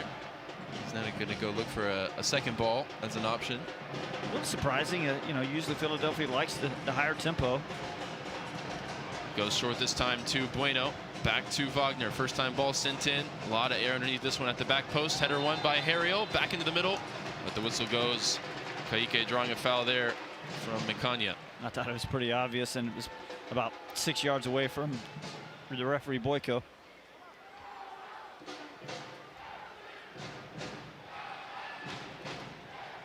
Free kick a couple yards into the Dallas 18. Taken by Martin Paas. Rolled over to Abubakar. Farfan down the line for Acosta. First time ball finds Kaike, who had gotten turned with space ahead of him, but the referee brings it back for a foul. I've got 6 fouls that are whistled against Philadelphia, 0 for Dallas. They're in the top 5 in MLS in fouls per game. I mean, that's their style. Yeah, you can be really aggressive too if you're not worried about, you don't want to give away free kicks in dangerous places, but if you defend up that high, you can go ahead and be aggressive. If you foul, you foul. Farfan wide for Kaike, who brings it in field. Now finds Ramiro, gets turned, finds Musa. First time flick, looking for Patrickson, overcomplicated it there. And given away. Now right through the middle, it's Ura in a foot race. Martin Paas quickly out off his line, sends it clear. Dallas 0 for 2 on flicks, so maybe they just simplified a little bit. Space in the middle for Bueno. Venezuelan will drive forward, gets it wide for Alejandro Bedoya. First time ball from Jean-Jacques, finds Ben Bender through the lines. Shot blocked by Patrickson. Back to Jean-Jacques and now Bueno. Bedoya, wide right, no pressure on him. Now pokes it ahead for Westfield. Quick combination, Bedoya inside the area, finds Ura, turning now. Sets up Jean-Jacques, goes for a 1-2, nothing connecting there for the Union. And Musa will bring it away, but then gives it away to Lucho Acosta. Or looking for Lucho Acosta. Union back into the attacking third here. Combination with Bueno and Donovan. Bueno's shot blocked. Now Ramiro sends it clear. Foot race to get to it, and Julio got a touch, but it bounced back off of Hariel. There's another early ball sent in by Wagner, and Abubakar sliding to block the cross and put it behind for a corner. That was really good awareness, because Jesus Bueno was on the spot, about to have something at about 10 yards there, right in the middle in front of Martin Paas. Good job there by Lalas Abubakar. And looks like it'll be Bueno to take, providing an in-swinging option from the far side. Dallas' passing in just the last 5 minutes is just gone away. Just inaccurate, sloppy.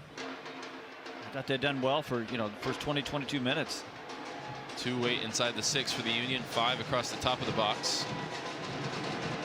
Bueno's service bending in towards the top of the 6. Header won by Musa, and Lucho Acosta sends it away, but back out to the corner taker, Jesus Bueno. Now Jean-Jacques pursued by Acosta, finds Wagner. Wagner shot from distance. That one's over the bar. Paas gave it a courtesy dive, but nothing really to trouble the Dallas netminder. Wagner hit it well, just got a little bit under it.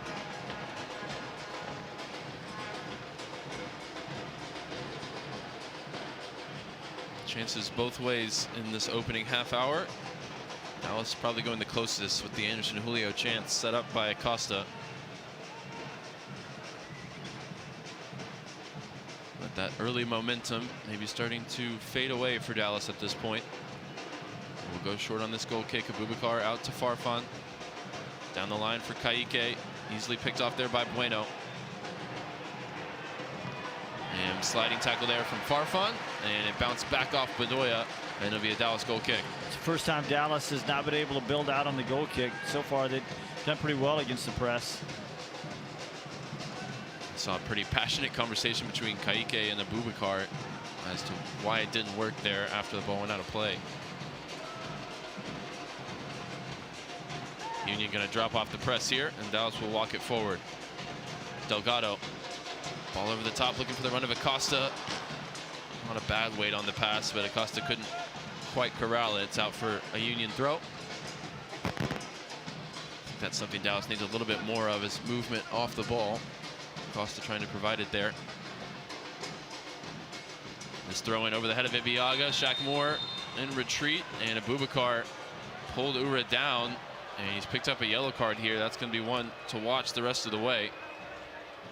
It was sort of contact away from the play. I didn't see in the live action. Now Abubakar has words with Kai Wagner. So we'll get another look at it here. So Abubakar, what he's trying to tell him is, look, Ua's got his arm up on Abubakar's face, and he's giving as much as he's getting there. So as he sort of spins with that elbow and arm up on his face, Abubakar does drag him down. But he's making the point, a good point, that if he's going to put his elbow up in my eye, what am I supposed to do? That's the first booking of the game for either side. And Dallas, with no Urugide, really can't afford to lose Abubakar to a red card, not only for this game, but then they would be without him for the next game. So we'll have to manage that yellow card for the next hour, plus stoppage time.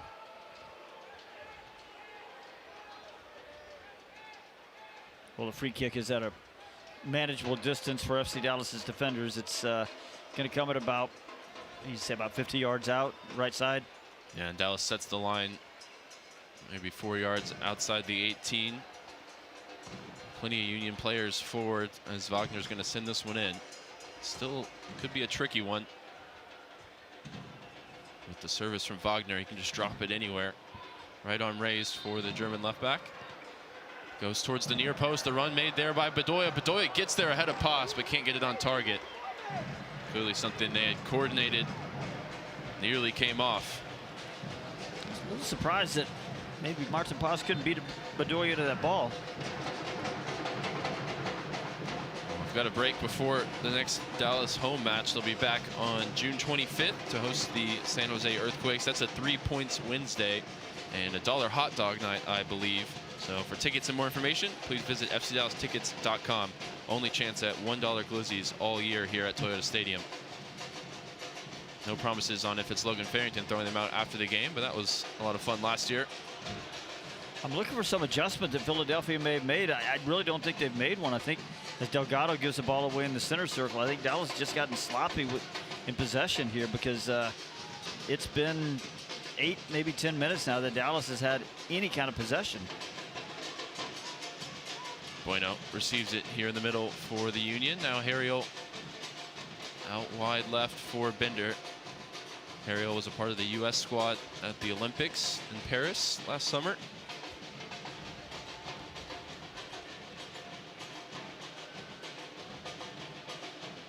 Nakanya and Harriel just moving it across the back line here out to Wagner. And Anderson Julio for company, so they'll move it back the other way. Now back to Wagner. Wagner to Jean-Jacques. Given away by Ura, and he's put his hand up there. I'm not sure if that's for an injury or apologetically. I think he's now waving to the bench. Ura might have to come off here. And again, Dallas just not very clean out of the back. This time it was Lucho Acosta. He got the ball on the right side and immediately gave it away and had to foul. And if Ura has to come off, you wonder who might be the one to replace him. I think it's Bruno Damiani off the bench, not Ty Baribo. Those two, the starting strikers for most of the season for the Union, on the bench tonight. And Ura will have to be replaced as the medical team is now waved on. Damiani going through his paces down to our left. Uruguayan striker. He's got 2 goals. He's a young DP they brought in the offseason. Both his goals coming off the bench. He has made 8 starts. You're right. About the same number of appearances off the bench for Philadelphia. A little bit of a rotation between he and Ua. Ua's sort of pointing towards his midsection. I don't know if it's an abdominal issue for him, but he's going to be replaced. They're getting as much time as they can for Damiani to warm up as the clock ticks here in the 35th minute. Yeah, it looks like it's becoming an unofficial hydration break, at least for Philadelphia. It's got all the water bottles out there. Surprised FC Dallas players aren't doing the same. A little surprised just looking around. Don't see a ton of conversations, especially with the way the last 10 minutes have gone. I'm sort of trying to figure out where things are going wrong in the build-up.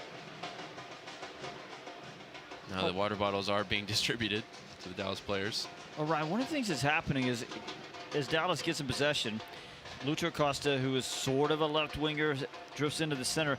Ka'ike takes this really wide position out on the left side, and that's okay. But if Dallas loses a ball in there, and they've been losing it over the last 8-10 minutes, there's a big gap in there on that side in the midfield because Ka'ike isn't really behind the ball in a good spot. He's out way too wide. Damiani now across. Looks like he'll enter the match here as Ura is walked off the field by the training staff.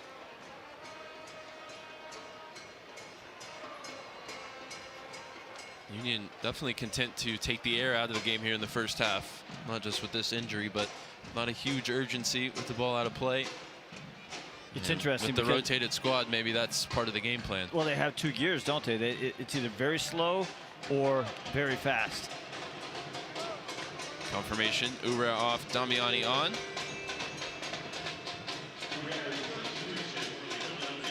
His first involvement will be attacking this free kick. It's a wide free kick for Kai Wagner from the far side. Dallas sets the line at the top of the 18-yard box.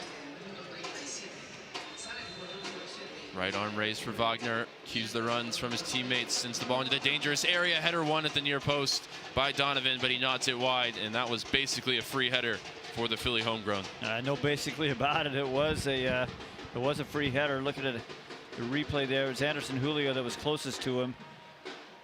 He got loose, got in between 2 red shirts. Dallas maybe catching a break there. 7 shots now for the visitors.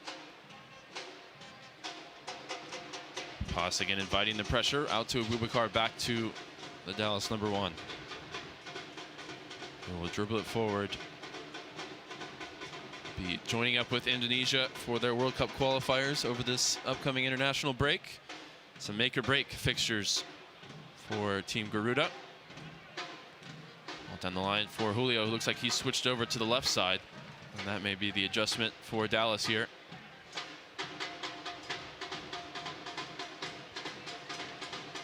Who have played in the 4-4-2 diamond quite a bit this season. That may be where they've shifted here in the 38th minute. Ball out of play for a Dallas throw. Entering the attacking third along the left side. Taken short to Acosta. Acosta, a defender on his back. Goes down, nothing given. As it's given away. And Philly moving it quickly up the near side. Westfield with Abubakar there. In pursuit, Abubakar goes to ground. And the linesman right there deemed Abubakar didn't get the ball, and now he's been sent off for a second yellow card. And this game has now flipped on its head as Lawless Abubakar sees a red card, the first for FC Dallas in MLS play this season. Well, Abubakar got a little bit of a late start, and I tell you, it did come from exactly the scenario I painted for you a minute ago. We just saw a replay. It's a yellow card, but it was Dallas losing the ball.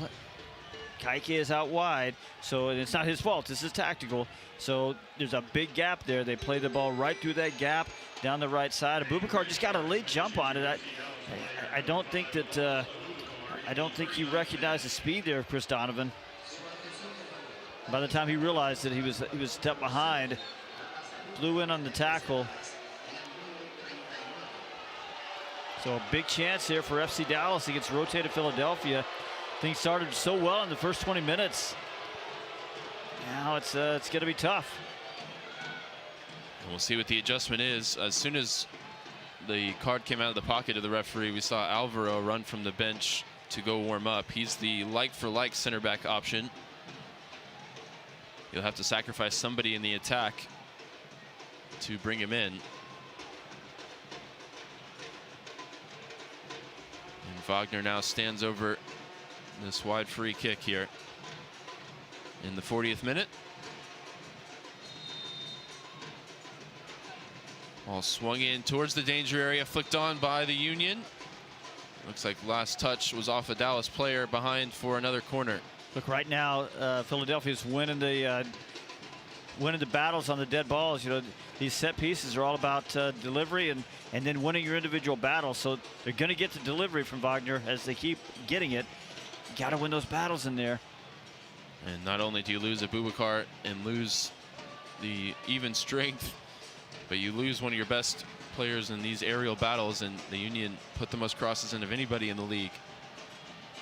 Wagner now with an in-swinging service off the corner, right on top of Martin Pass, who comes out and makes a good catch in traffic there.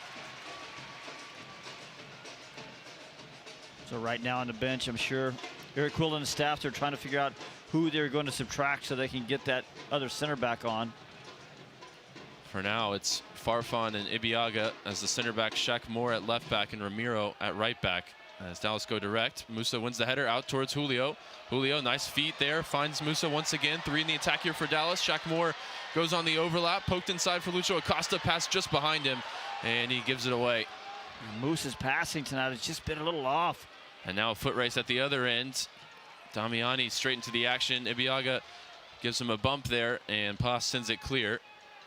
I thought Bradley Carnell was going to go up for the header against Shaq Moore there for a second. Coaching staffs, their ability on full display. Carnell, a former international for South Africa in his playing career. A little bit perplexed here with the decision, at least temporarily, for Dallas to move so many players around in the wake of the second yellow to Abubakar. Here's the Union inside the 18 with Bedoya. Closed down quickly by Kaique, gets a foot on the ball. Moore sends it clear only as far as Harriel. Dallas entirely camped out on the edge of their box, defending here. Westfield's cross blocked out off Shaq Moore for a throw. Now you wondered at this point, is Dallas just going to wait till halftime to make the adjustment? And you've got 3 guys now playing out of position, and there's not going to be a good solution here with the constraints of the situation. Here's a ball flicked on from the long throw and headed away at the back post by Ibiaga. Union keeping Dallas pinned here. Wagner sends the ball in, pass out off his line to come claim. And Julio, he's going to go for a one-man counterattack here. Pass lifts the punt in his direction. Wagner brings it down and sends it back the other way. Martin Pass has stepped up since the red card with a couple of really important interventions here. We can talk about it at halftime, but I think the really unfortunate thing for Lawless Abubakar, the second one, it's pretty clear yellow, but I thought the first one was, I thought maybe if Sergei Boyko could have gotten a little help from the fourth official. And here's a direct ball over the top. Pass looking for Musa, just out of his reach. Boyko could have gotten just a little bit of help from the fourth official there. Maybe it would have just been a foul and not a first yellow card.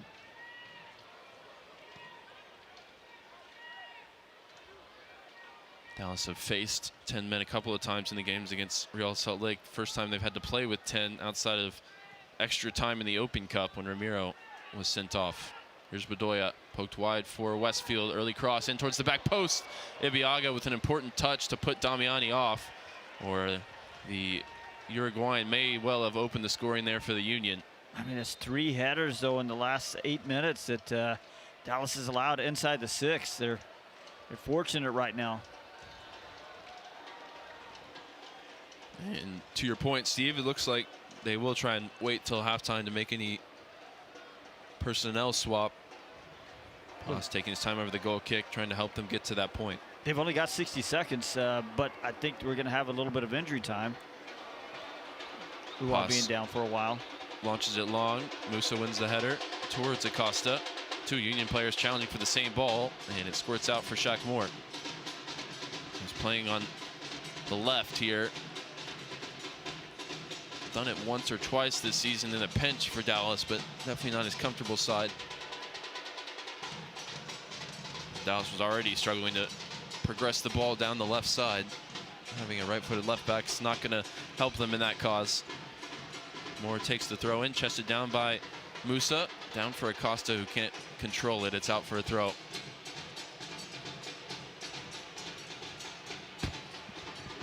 Seven minutes up on the board. And I think it may well be fair, but that's probably the biggest first half stoppage time that you'll see all season. And of course, it comes at the worst time for Dallas as they're trying to nurse this one to the break, down to 10 men. Long ball out of the reach there. Bedoya out for a Dallas throw. I mean, it's Ramiro was down for a couple of minutes, and certainly Ua was down for a couple of minutes. That 7 seems excessive, but here we are.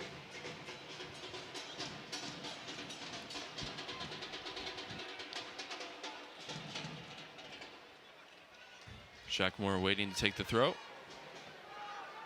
Sends it towards Musa, chested down. Musa now diagonal ball, switching the field out to Julio, who will give chase, but this one's just overhit. Over his head, bounces out of play for a throw. Uncharacteristic Petter Musa tonight, really struggling to connect with his passing. 3 assists on the season, particularly in those opening few weeks, was so sharp in combination. Picked up an assist recently in the Open Cup as well. Wide with Kai Wagner for the Union. Dropped off for Donley Jean-Jacques into the box for Bender. Bender trying to find a teammate. Patrickson nipping at his heels. Wide for Wagner. Ball all the way towards the back post. Bedoya wins the header. Courtesy of a two-handed shove in the back there into Shaq Moore, who wins the foul.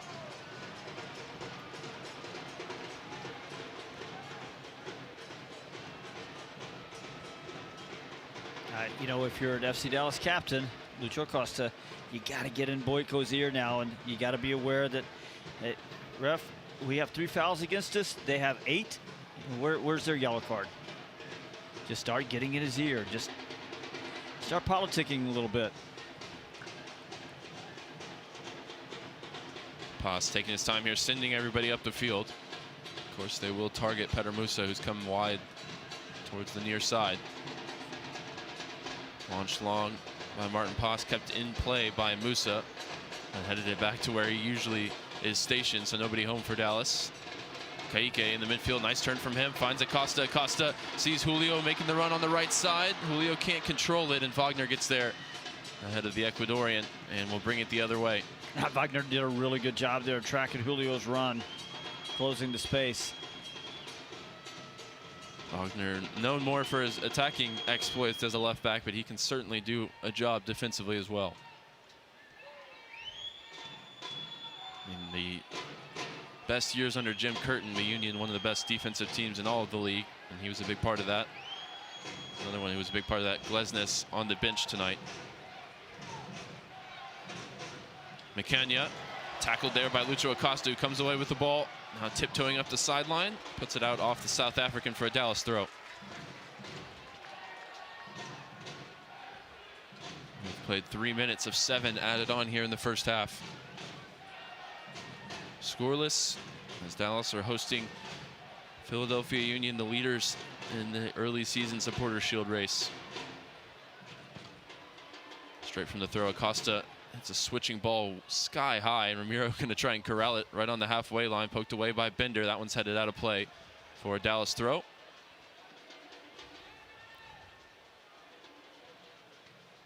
If you're just joining us, Lalas Abubakar given a second yellow card. Dallas playing with 10 men here in the first half.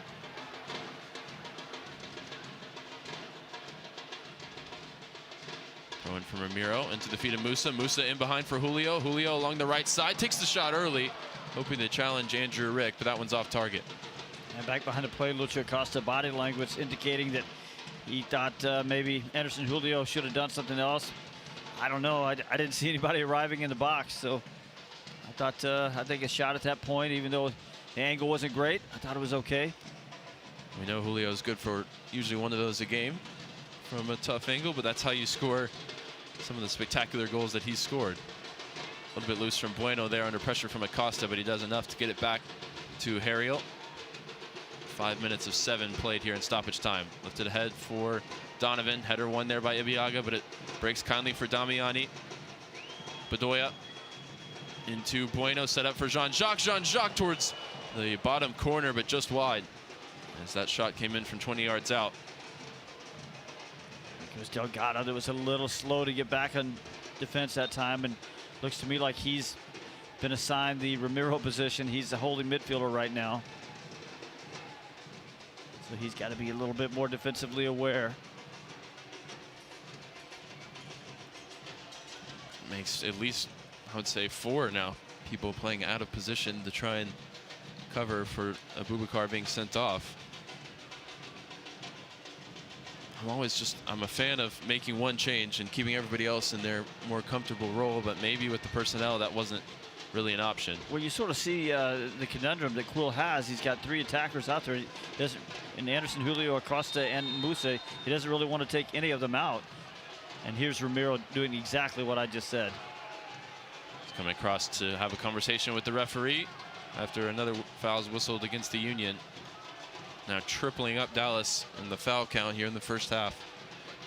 And back behind the play, Shaq Moore making the same case to the 4th official over there.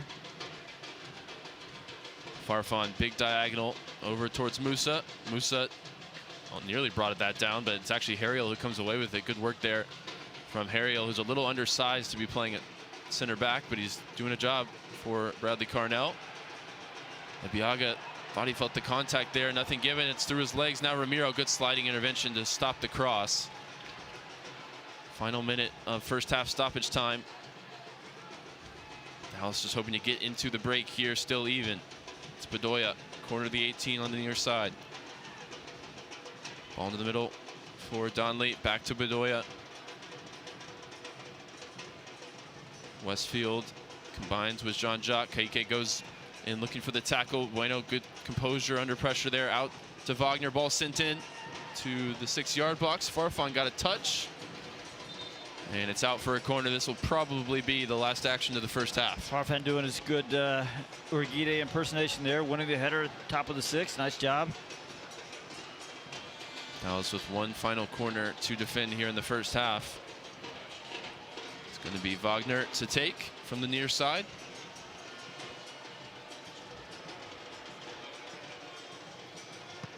Right arm raised in towards the back post, and this time it's Mikanya just laying on top of one of the Dallas players, and some words shared there between Ben Bender and Ramiro.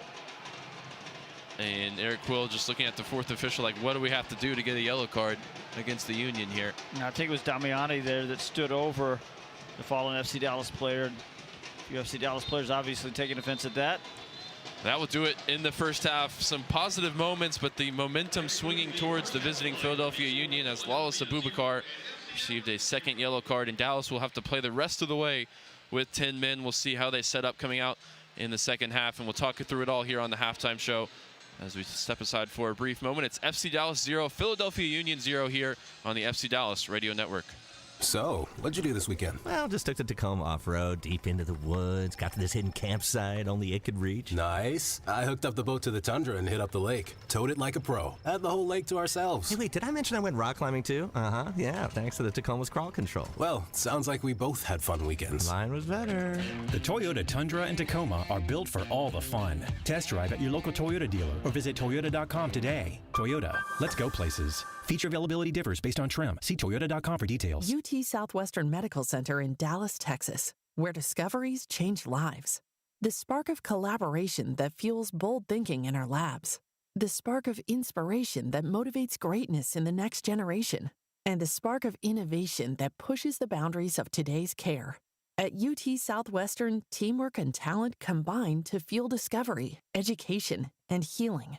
UT Southwestern. The future of medicine sparks here. In sports, if you think joy only happens after you win, Think again. Look at the world's most successful athletes like Serena Williams, Brooks Koepka, and Alex Morgan. They don't spend all their days grinding away. They take time to enjoy themselves, like getting together with friends over a Michelob Ultra, because they know that happiness is the key to winning, and that joy is the whole game, not just the end game. Michelob Ultra. 95 calories, 2.6 grams of carbs. It's only worth it if you enjoy it. Enjoy responsibly. AB Michelob Ultra Light Beer, St. Louis, Missouri. Hi everyone, it's Marco Farfan, and you're listening to FC Dallas Soccer on the FC Dallas app. A Jekyll and Hyde half for FC Dallas as they go down a man in the 39th minute with Lalas Abubakar being sent off, meaning they've had to play the rest of this one with 10 men against Eastern leading side Philadelphia. Despite that, it's still 0-0 here at Toyota Stadium. Hello everybody, it's the FC Dallas halftime show brought to you by your local Toyota dealer, Toyota. Let's go places. Also brought to you this evening by Advocare, building champions together. I'm your host, Sam Hale. We'll be joined in just a moment by our halftime team, the FC Dallas insider Garrett Meltzer and Steve Davis. But first, let's bring you tonight's halftime stats, which are brought to you by UMB Bank. Philadelphia leads possession 52-48. 10 shots for the Union, 4 of those for FCD. And despite those 14 shots, none of those have been listed on target. 6 corners for the visitors, 1 for the home side. You've had 10 fouls for Philadelphia, 3 fouls for FCD. Yet despite that, the only yellow card of the game has gone to Dallas. The only red card of the game has gone to Dallas as a result of Abubakar's second yellow. The math doesn't super math there, but that's where we are at. Now let's bring in our commentary team, or at least our halftime team, Steve Davis and Garrett Meltzer. And Steve, I had a lot to talk about. And then in the 39th minute, Lalas Abubakar gets sent off. Dallas plays a makeshift about 15 minutes after that.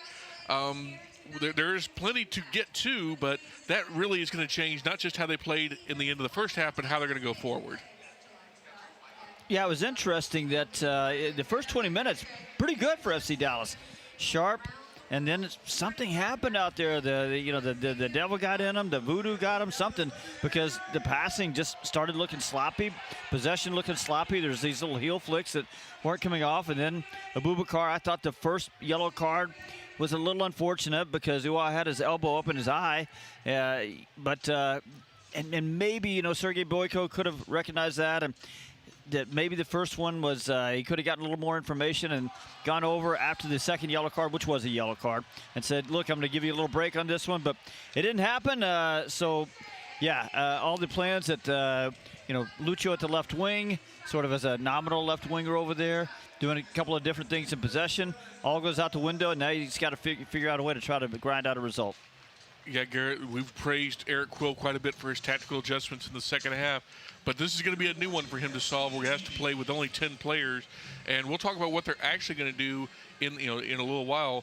But that, of all the positions to really lose a guy to a red card, man, center back is probably the worst outside of goalkeeper. Absolutely. It was definitely the worst case scenario to lose a center back in the first half because Osaze Urugide is injured, and the only center back, natural center back on the bench is Alvaro Augusto, who's 20 years old and has never played for FC Dallas. He's got 6 matches for North Texas SC in MLS Next Pro, but obviously very inexperienced, and we saw that he didn't immediately come in and get another center back in there. What ended up happening is they moved Shaq Moore over to left back as Marco Farfan slotted in at center back, and then Ramiro, who as a naturally a midfielder but can play some right back, goes to right back. So now you got 3 players playing somewhat out of position because of one unfortunate mistake. Well, before we get to the second half, we should talk about what Steve you actually mentioned was a pretty good first 20 minutes, and that came down to the team really understanding how they wanted to pass the ball. They were very crisp and clean. They got a lot of big switches. They were really kind of anticipating Philadelphia's press on the left side, but then that passing started getting less and less crisp, and all of a sudden, Union really started to take it to Dallas. So the first 20 minutes, FC Dallas, no problem at all beating the press on the build-out off goal kicks. Actually you could see what they wanted to do was sort of overload the left side, draw some defenders over there, and sometimes, you're going to lose the ball when you try to do that sometimes. But if you can sort of make it work, draw enough defenders over there, and then hit the big switch over to Shaq Moore or Anderson Julio over on the right side, they kind of were keeping their positions over there. It looked like they had a little something going, Lucha Costa hit a great ball over there to get one attack going. Shaq Moore bombing up the right side a couple of times. But Philadelphia sort of figured that out a little bit. They sort of shift their positioning just a little bit, and again, Dallas got sloppy in possession. So no matter what the tactics are, if you're not going to take care of the ball, it's going to be difficult to make it work. And I think, Garrett, one of the big surprises from that kind of stretch, and really in the first half in general, Patrickson for about 25 minutes turned into a prime like NES to midfielder. He was just passing the ball around, doing good things. And I'm not trying to criticize his previous performance, but this was probably the best we saw him in that first half since he joined FC Dallas. For sure, yeah. He's a very hot and cold player, and it kind of makes sense. He's still very young. I think he's 21 years old. But his ceiling is very high. He's very athletic. When he's on, his touch is very clean, and he can shoot from distance. He put one just wide of the far post there from about 25 yards. And he was dangerous last season from that distance. He scored a number of goals from a deep lying midfielder position. I think the real problem is we just didn't really know what his best position is. You know, sometimes we've seen him out on the left, sometimes as a 10, sometimes as a holding midfielder. I think box to box is probably going to be his ultimate position. He's just got a very well-rounded skill set. But the thing is, he's just got to be mentally locked in, because I don't think that's always the case, and we've seen that up and down performances. That's probably why we have. But tonight, certainly early on, he really looked like he was on it. I think one of the things that's happened there, Garrett, is that we see these wide positions that Kaique has taken up when they possess the ball. Delgado has had that role before, and it's a tough role. You know, I don't think he was really, meant for that exact role. Over on the right side, I think he's a little more comfortable on the right. I think his positions are a little bit more interior, and he just looks more comfortable there to me. Well, if he's going to be a box-to-box midfielder, they might want to just cozy him up next to Paxton Pomykal. That's one of the best to do it in a Dallas uniform, and he could probably learn some tips and tricks there. Steve, before we look at the second half, one of the things that we had we were talking about in pregame, and you and I talked about it as well, Garrett, was Lucho Acosta. It looks like they moved him out to that wide false wing position. And again, that first 20 minutes, it was starting to work. But it seemed like as Lucho tried to get, for lack of a better term, more complicated with his passes, that led to more turnovers, and that led to Dallas being on the defensive more than on the attack. Yeah, it's a very much a false left wing position, because he hasn't spent a ton of time at left wing. I think maybe earlier in the game he was a little bit more positionally disciplined, and I think that's when Dallas was at their best, because they were getting wide and kind of getting drawing Philly in on the left side, and that was opening up some space for Shaq Moore running on the overlap to Anderson Julio while on the right. But then as the game went on, and he was getting a little bit more frustrated, a little bit more antsy, he goes searching for the game. That's very normal for a playmaker like himself who wants to be on the ball as much as possible. I do think it kind of unbalances this team, and then you end up with no wide player on the left, and now that we're playing a right back at left back, I mean, we'll see if that happens in the second half. We see Alvaro Augusto warming up right now, so that could change. Dallas will really struggle for width. That remains the same. So let's talk about that second half, because it does look like, based on the way we're seeing the warm-ups, it'll be Alvaro Augusto coming in for somebody. So that would mean presumably Dallas can return to their four-man back line. Shaq and Marco can return to their position. But Eric Will has a choice, Steve, of who he has to take off. And it's not really a fun choice, because it probably can't be any of the attackers if you want to try to win this game. But all three midfielders add something to this game. It kind of feels like the answer is Patrickson, because you want to keep Ramiro's defensive ability in. But I don't know. That's a hard choice that Quill's going to have to make, I think. No, it is a hard choice. I kind of thought it might be one of the attackers. That's sort of what you usually see if, a defender gets thrown out. But I agree. It might have to be Patrickson. And based on the fact that he was pretty strong for 20 minutes and maybe he sort of faded a little bit, maybe that's the right choice as well. I'll throw in Ramiro for a shot there, just because if you're going to be light in midfield, you might want to have some runners in there. And we know Patrickson Delgado, he can run all day, as much like Kaique as well. Ramiro doesn't quite have that ability at age 31, so it's going to be a really tough choice for Quill. It's super interesting to see what this next 45 looks like. Well, let's make the dangerous assumption that they do maintain with a four-man back line, and that they maybe just take off one of the midfielders. Steve, this is a very good Philadelphia Union team, regardless of who's out there. Now you're having to play him a man down. What is the strategy to get through a team that's currently the top in the supporter shield? And by the way, who has guys like Ty Baribo they can bring off the bench late in this one? Also Quinn Sullivan to bring off the bench. I think it's just going a little bit more direct when you can, using Anderson Julio's speed over there. Maybe you catch Kai Wagner. He's going to keep getting up the left side. If you can catch him out a little bit, you might be able to find some joy that way. Meanwhile, Garrett, this is kind of a weird spot you're in if you're FC Dallas, because it changes your whole substitution pattern. You're not going to lose a window, it looks like, because you'll do it at halftime. But this means that how do you play someone like a Sebastian Lletget, a Pedrinho? the way that you're going to construct your team going forward for the next 45 minutes is pretty much you took a piece of dynamite and threw it at it. Yeah, the game plan is completely out the window for sure. It's probably just the last thing Eric Will needed was a first half red card to the center back, which we just talked about, a tough position to lose. And we know winning home games, like that's got to be a focal point right now for this team because you're not going to go very far in MLS if you're not winning your home games. That's so important because it's so tough to win on the road. And luckily the team's done well on the road, but that doesn't make up for losing home games, and that's unfortunately what this team has been doing. So this is a backs against the wall. It's got to be a really gutsy second half performance because you don't want to go into an international break off of another bad home result. Yeah, Ryan had the stat in our pregame show. No team has made the MLS playoffs winning 5 or less home games. Dallas currently on 1. This was maybe one that they could have put on the win column, and they still can, but they're going to have to work really, really hard to do it here as they're down a man in the second half. Well, that's going to do it for the FC Dallas halftime show. When we return, Ryan and Steve will prep you for the second half of action. It's Philadelphia Union 0, FC Dallas 0 here at Toyota Stadium. You're listening to FC Dallas Soccer, presented by Toyota on the FC Dallas Radio Network. UT Southwestern Medical Center in Dallas, Texas, where discoveries change lives. The spark of collaboration that fuels bold thinking in our labs. The spark of inspiration that motivates greatness in the next generation. And the spark of innovation that pushes the boundaries of today's care. At UT Southwestern, teamwork and talent combine to fuel discovery, education, and healing. UT Southwestern, the future of medicine sparks here. Welcome to the world of WinStar. The world of WinStar. Want to hear something incredible? That's Eleanor. Just 10 hours after being born, Eleanor was airlifted to Children's Health and met by our expert team trained in cardiac and critical care. At 4 days old, she received a stent to help her heart pump blood to the rest of her body.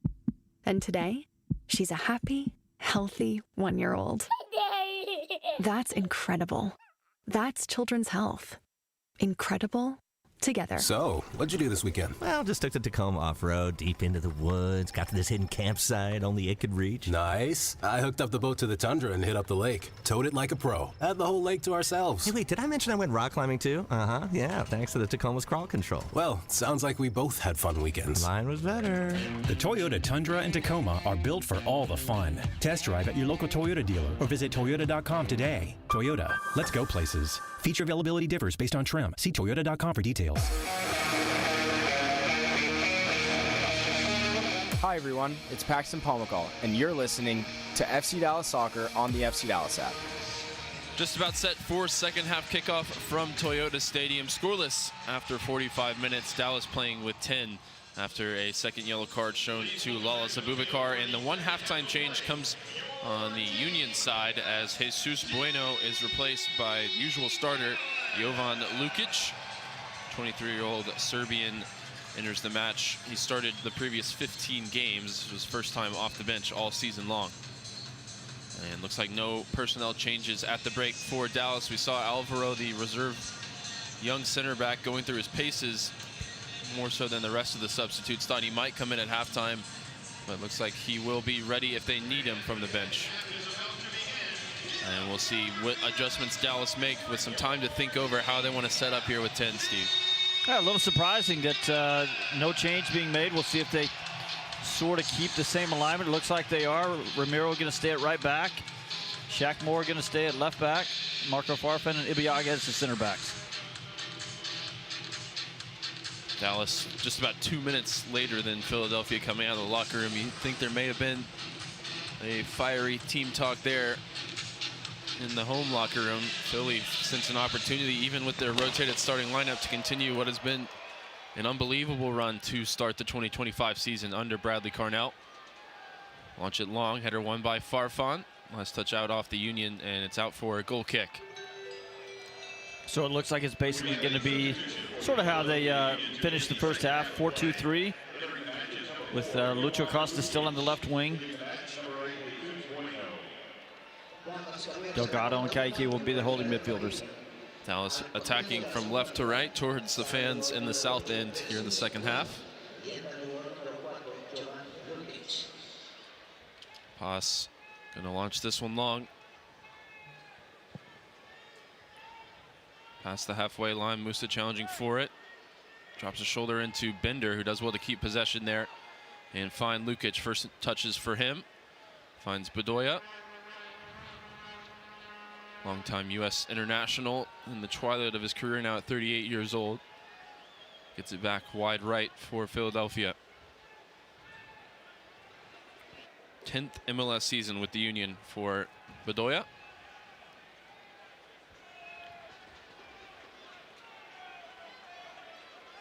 Harriel, ball forward into Bender, out wide for Wagner. First time ball sent in, headed away by Abiaga.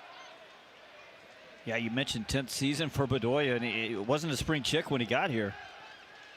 He came after being a part of the World Cup roster for the U.S. 2014. There's a ball into the feet of Damiani. Down for Lukic. Ball in behind now for Donovan. Sliding tackle from Shaq Moore is a good one. And he wins possession back for Dallas. Julio was free in behind, but Patrickson went short to Musa.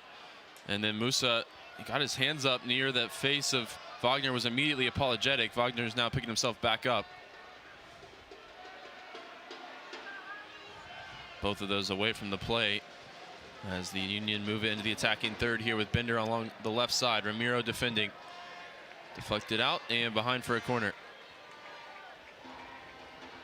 And Musa immediately over to make his case to the referee. That was accidental contact. Still hurts.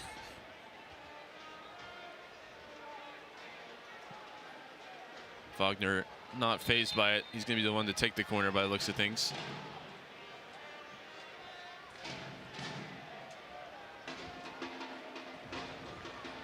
Referee wants to talk there with Farfan,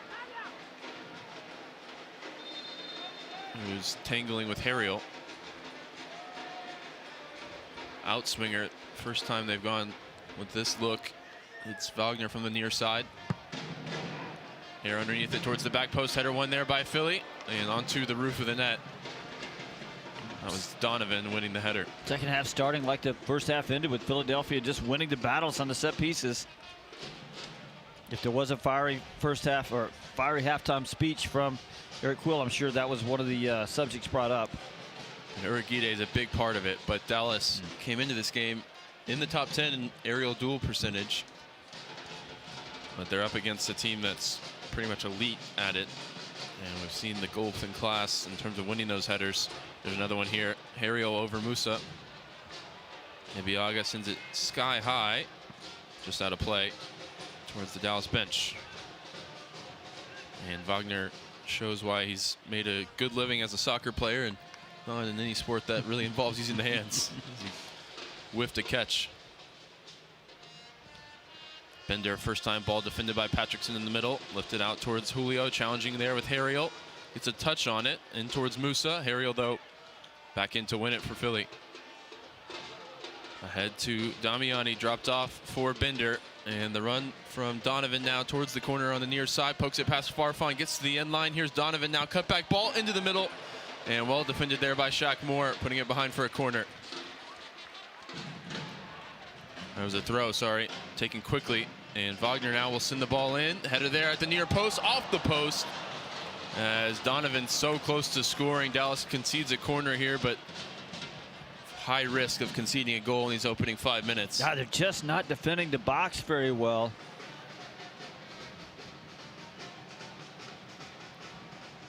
Yeah, Shaq Moore maybe just not close enough to Damiani.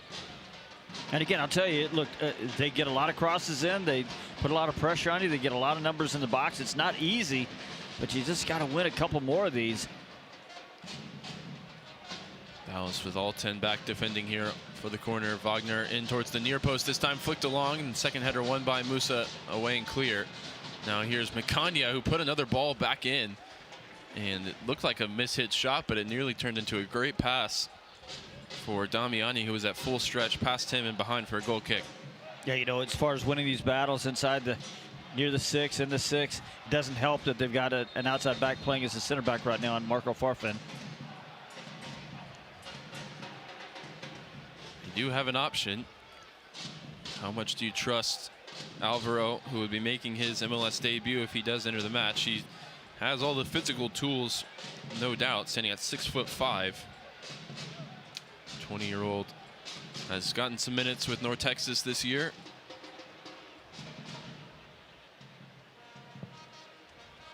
Pass towards the halfway line. Header there, flicked on by Ramiro. Out of play. Patrickson volleys clear. Musa battling with Makanya, who got a tug of Musa. And the frustrations with the referee building for Dallas. Well, it's just not Musa's night, is it? He's just, so far it's not. It can change, but right now he's just not winning the duels. He was only 10 of 18 on passes, 56% in the first half. Ball down the line on the right side. Donovan back to Westfield. Ball sent in. Ibiaga wins the header up into the air. Tracked down by Julio. Julio with Bender on his back. His clearance blocked there by Ben Bender. Breaks for Jean-Jacques. Now Wagner. Early ball in. Top of the box defended by Kaike, whose pass was then blocked by the referee, which isn't going to help his popularity with the Dallas players. Nothing you really could have done on that one. I know they're a man down, but Dallas is at home. They've got to find a way to get some possession. We'll restart with an uncontested drop ball. If Sebastian Lletget can give him 20 minutes tonight, that'll help. But we're still 20 minutes away from that. Pass direct towards Musa, who just hasn't been winning the headers like usual tonight either. Lost that one. It's retrieved by Julio. Doesn't see a passing option. He's got two defenders around him, and courtesy of a nifty nutmeg of Chris Donovan, got out of it. And now here's Lucho Acosta onto a loose touch there from Hariel. Lucho Acosta right into Mikanya. And Acosta pleading to the referee for something not given. I mean, he beat Hariel and then right into Mikanya with the next touch. Well, up the right side, Union with 3 in the attack, 4 waiting to his left. It's Lukic now in the middle. Lukic closed down by Patrickson, gets it wide. Ball down the line looking for Westfield, blocked out for a throw.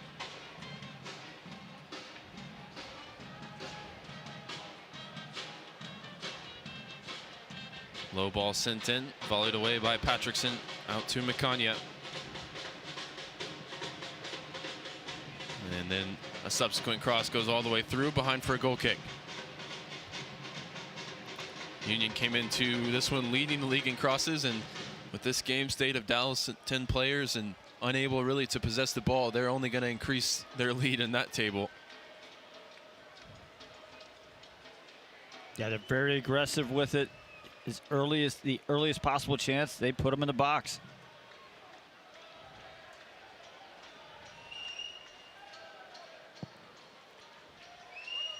Pass launches it long. Musa this time wins the header over Bender. Julio in pursuit. A little volley back and forth between Hariel and Wagner, who eventually sends it clear. Ramiro with 3 players around him, just in front of Eric Quill in the technical area, puts it out off the Union for a throw.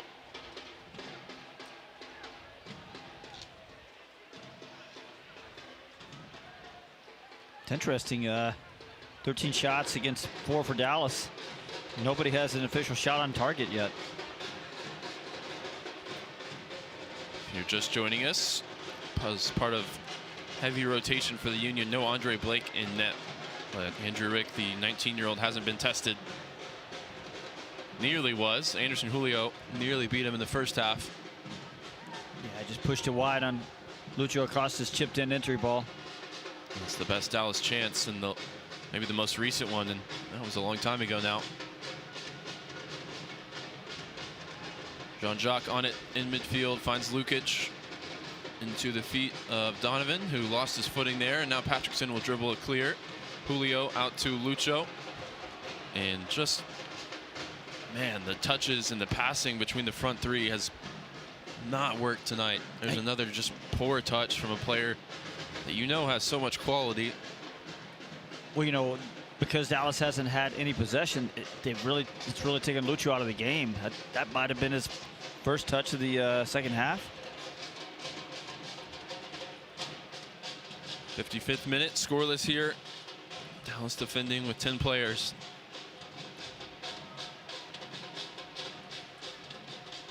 Hariel on it for the Union. Moves it across to Wagner. Wagner sends the cross in, blocked by Musa. Eric Quill waving the team up the field.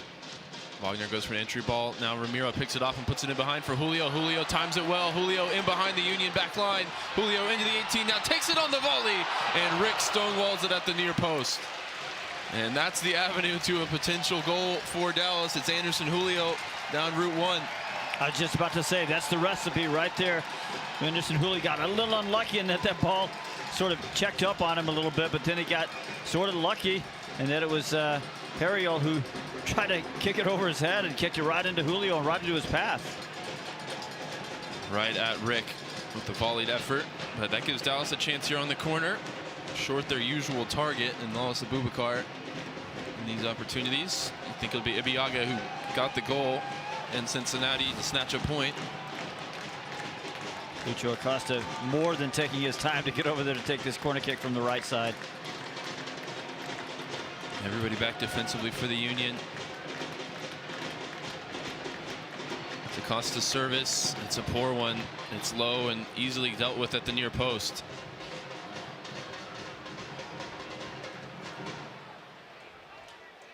Out for a Dallas throw. Lucho will leave it there for Ramiro.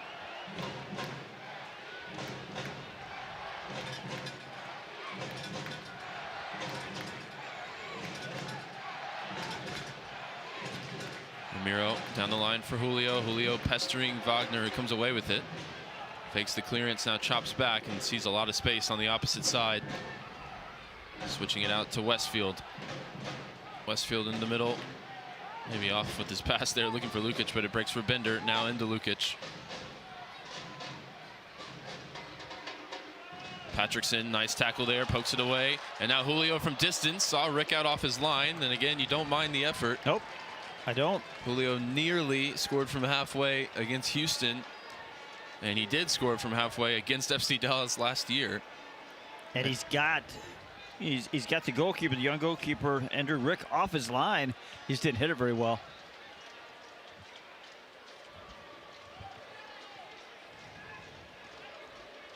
Wide here with Kai Wagner. Union working it on the near side.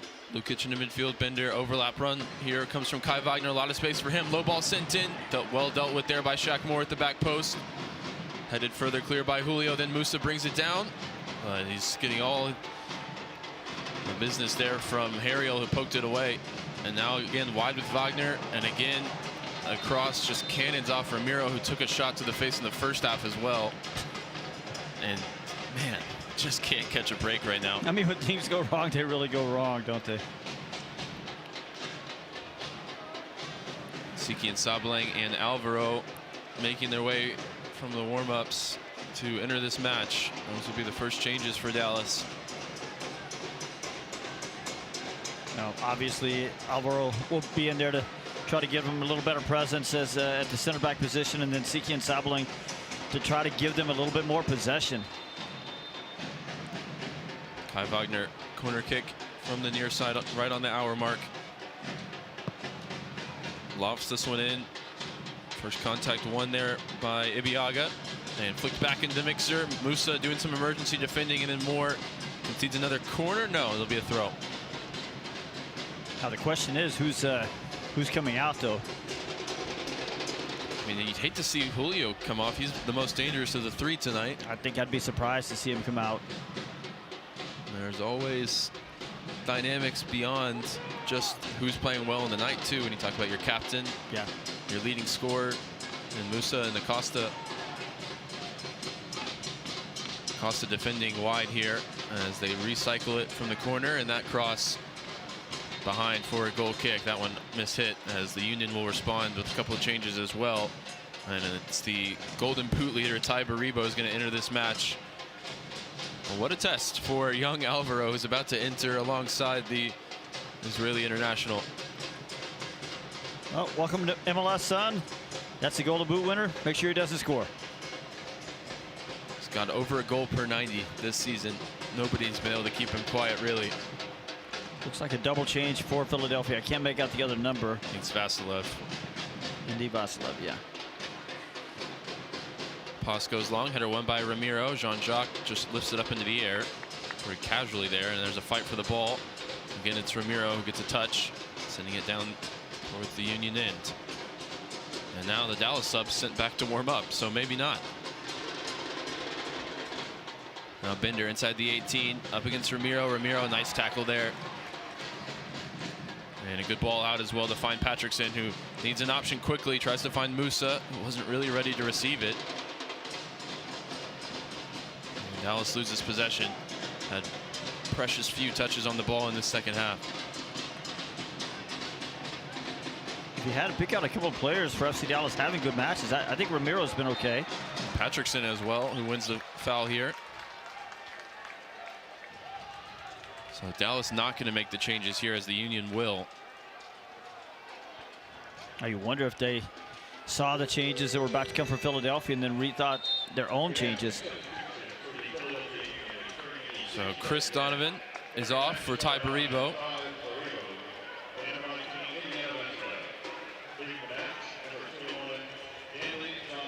And Jean-Jacques is off for Indy Vasilev, and Jean-Jacques taking too long and ushered off the field there by Hariel, who was aware of the rules. Jean-Jacques clearly upset to come off, just punted the water bottles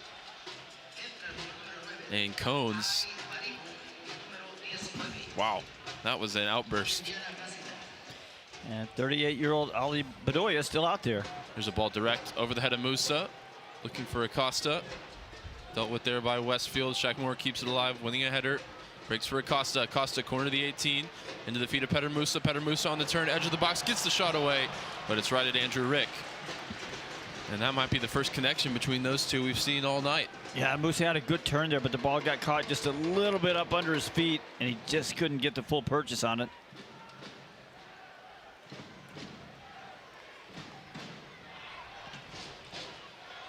Direct towards Damiani. Gets the contact, knocks it down for Lukic. Baribo first touch, sets it up for Vasilev. Wagner into Vasilev, who's played mostly on the wing for the Union. Looks like he's playing through the middle here. Yeah, he's played a little bit more in the middle at some of his previous stops. Formerly St. Louis and Inter Miami. Wide right, low ball swung in, taken down inside the 18 by Ben Bender. Gets the shot away, blocked. Out to the Union, who are camped out on the edge of the Dallas box here. Trying to combine through tight spaces. Bender gives it away to Musa. Now Acosta, first time ball, sees the run of Anderson Julio, and he had to take it early on the left foot, and he got it wrong. But the run was on again from Anderson Julio, who will continue to threaten. Well, that's the danger, and Philadelphia recognizes it. It's just that nobody in the back for Philadelphia can match Julio's speed. Dallas back into the defensive shape now. 64th minute. As it stands, still scoreless. All the pressure towards the Dallas end right now.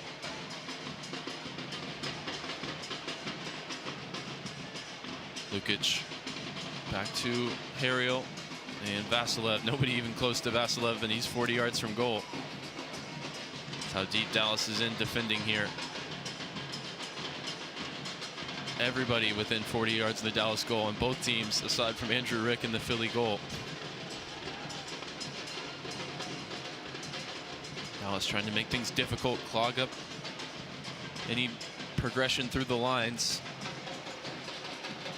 Lukic from along the left side gives that pass away to Ramiro. Quickly out to Julio, who's got three defenders around him to deal with, and he loses possession. And if Dallas was nursing a late game lead, you'd say they're doing well, but they've still got a long way to go here. It feels a little untenable to do this much defending against such a high-powered attack. First time ball from Damiani out to Bender off the left foot towards Baribo. Baribo tries to bring it down, and Acosta back defending, sends that one out for a throw on the far side.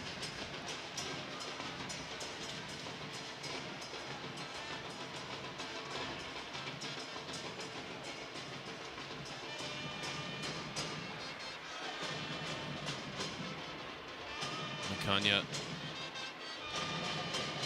gets it back from Hariel down the line. Dallas trying to trap along the sideline here, but the Union have played out of the pressure.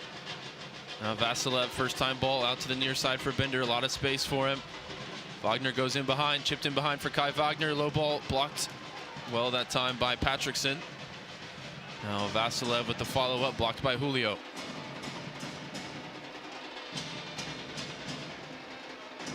Bender sets it back for Hariel.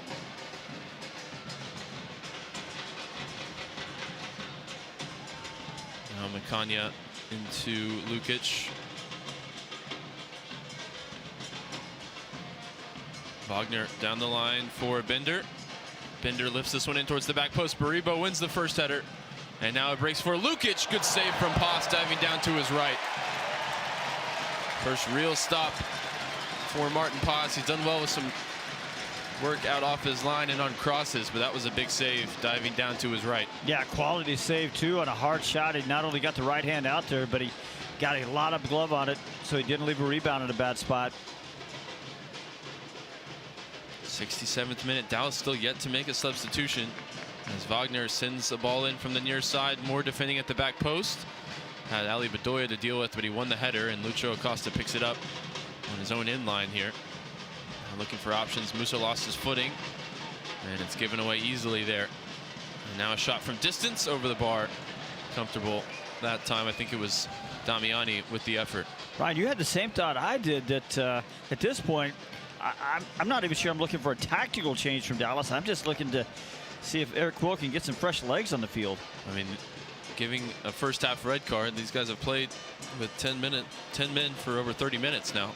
I'll tell you what, though, look, it's been a night of sort of odd results around Major League Soccer. I saw that Orlando lost pretty badly at home. DC United beat Cincinnati, which is a surprise. So right now, Sporting Kansas City is at Houston. They're winning on the road, so maybe it's a night of unlikely results. Maybe Dallas can pull one of those off.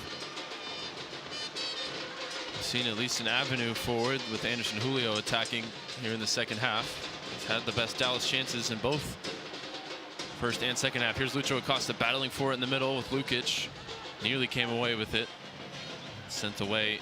Martin Paz will pick it up. And he's in no rush. Just waits for Ty Baribo to close him down to eventually pick this one up. Well, if you believe the MLS stat package, 23 crosses to 3 for favor of Cincinnati. Long ball towards Musa, who's uncontested this time, wins the header towards Julio, who loses out to Hariel. And Patrickson goes flying in, wins a nice header. Julio towards Musa, but too quick for Musa that time, and it's back to Rick, who goes long.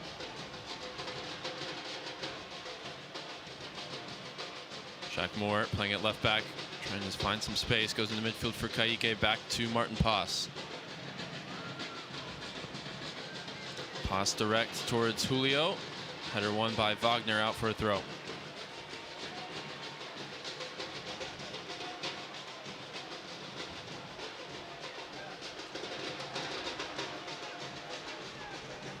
Dallas playing their 8th game in the month of May. The Union playing their 9th. MLS scheduling is a thing, man. You get 8 games in one month and 3 in the next. I know it has a lot to do with the international break, but I just wonder if it can be, you know, sort of dispersed out a little bit more than that. And Dallas out of the Open Cup, only have MLS play to worry about. There will be a Leagues Cup this year. Dallas not taking part. That takes place in the summer as well. Now, speaking of Cups, big night around in soccer because LAFC playing Club America for another spot in the FIFA Club World Cup. That's going to kick off here in just a little while. The $10 million match. Yeah, that's what I saw it called. That's the levels of stakes in that one. Trying to be the 3rd team from Major League Soccer to participate in that, along with Seattle and Inter Miami. Quinn Sullivan is going to be the next player thrown on by Bradley Carnell. The hits just keep on coming, don't they? He's bringing all the first team regulars in here in the second half to try and find the 3 points on the road. What you would say is that Dallas has done well enough defending. Only Martin Paz called on to make a big save one time. Here's a ball into the box. Baribo sets it up. Back to Baribo on the turn. Musa defending in his own box, sends it clear.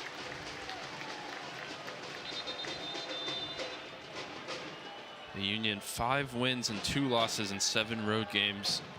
By far the best record in Major League Soccer away from home. And we'll make this change here. Bedoya replaced by Quinn Sullivan, who has been increasingly important for this Union team.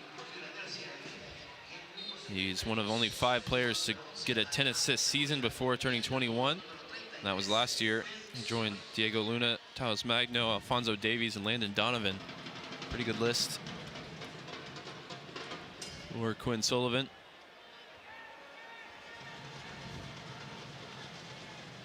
Involved now with the full national team this summer for the very first time.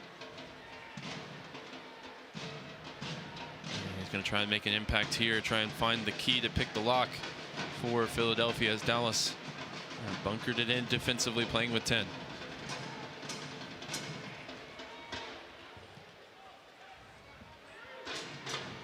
Here's Macania. All through the lines towards Damiani. Loose touch from him. Breaks for Julio. Julio trying to go direct. Musa helps it on towards Lucho, but Lucho peeled wide. I'm just not seeing Lucho very involved in the game. It's not his fault. This isn't his kind of game right now, with Dallas having almost no possession. He's not going to be able to have the speed to run in behind. Good front-footed defending there from Shaq Moore. Steps in the passing lane. Puts it out for a throw. Dallas will be off next weekend. Return to play on the 14th against SKC on the road. Yeah, most teams around Major League Soccer off next weekend. Very light schedule. And Bender from the left side. This one all the way towards the back post, and Shaq Moore will concede a corner as he had Sullivan waiting. Sullivan now will go across to take. You know, we talk about who might come off for Dallas. Musa maybe hasn't had his best night, but you need some height in there to defend on these set pieces, don't you? You know, Farrington could be a reliable deputy in that way. Acosta is across to delay this corner from being taken, and also patrol. Nothing gets taken short here. Wagner in swinger, header won by Musa, right on cue on the edge of the 6-yard box. Lukic back out to Wagner from the right side, in swinging cross here in the second phase. Header won by Shaq Moore at the back post. Breaks for Vasilev. Vasilev sends the ball in. Musa defending against Damiani, who heads over the bar, and then will probably regret what he did after. He just kicked the post at full force. I literally saw somebody break his foot doing that one time. It was kind of funny. Ryan back behind the play over here. Dallas bench complaining because Bradley Carnell had not only left the coaching box to go down there and do a little coaching on that corner kick, but he was about 20 yards outside of it. It was almost more of a comical protest, looking at the fourth official and saying, what are y'all doing here? Are you seeing what we're seeing? And now the fourth official over to talk to Bradley Carnell about it. Credit to the Dallas fans getting behind the team, and it's been a very difficult game, a very difficult stretch of games at home.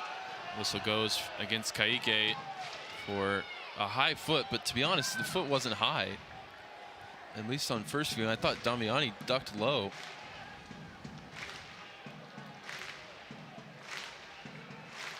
And that's really harsh to give against Kaique when Damiani just put his foot down to a ball that's waist height. And he'll now be suspended for the next match. Speaking of things going wrong.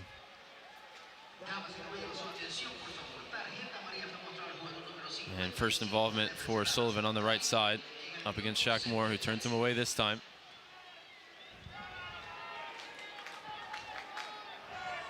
Sullivan back to Westfield. Westfield sends it in. Patrickson wins the header. Lukic and now Vasilev centrally. Out to Kai Wagner from the left side. Wagner back to Lukic. Back to Vasilev.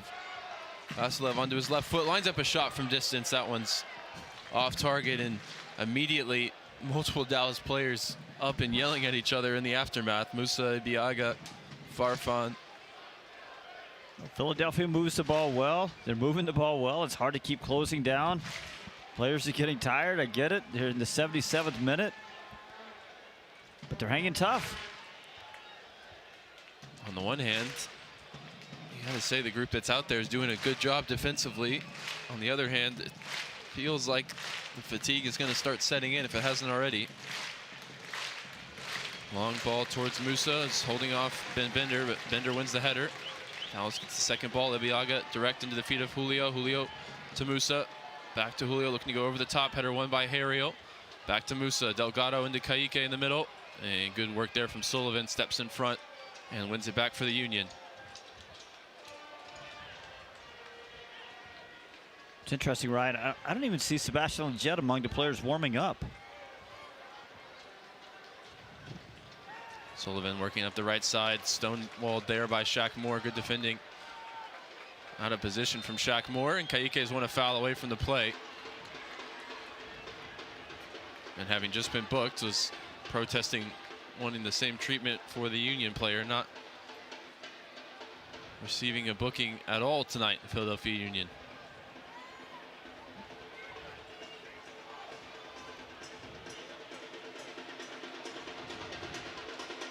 And we were told Lletget was good for minutes off the bench, but maybe in this type of game, they don't feel like it's one you can bring a player fresh off an injury straight into playing with 10. Yeah, I think that must be it.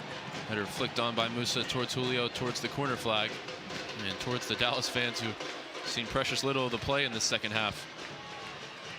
Patrickson holding off two players. Gets a free kick from Lukic. Some stern protests from Lukic right back to the referee.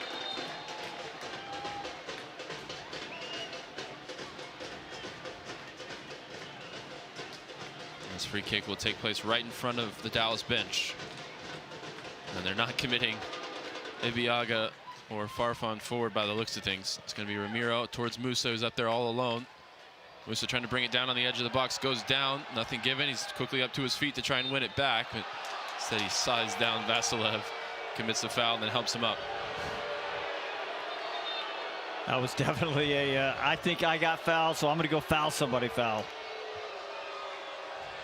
Union wanted to go quickly. Referee has a word with Lukic first. Now we're back underway here in the 79th minute.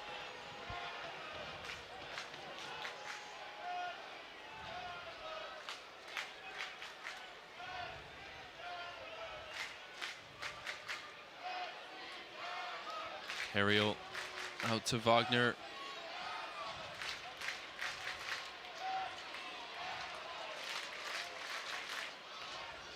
Into some traffic there for Damiani. Dropped back for Hariel, who's on an adventure forward here at center back.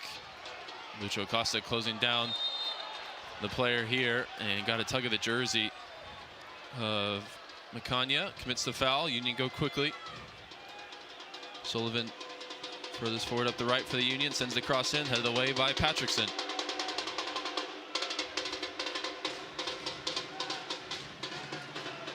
Hariel trying to find the ball wide, blocked out by Julio for a Philly throw.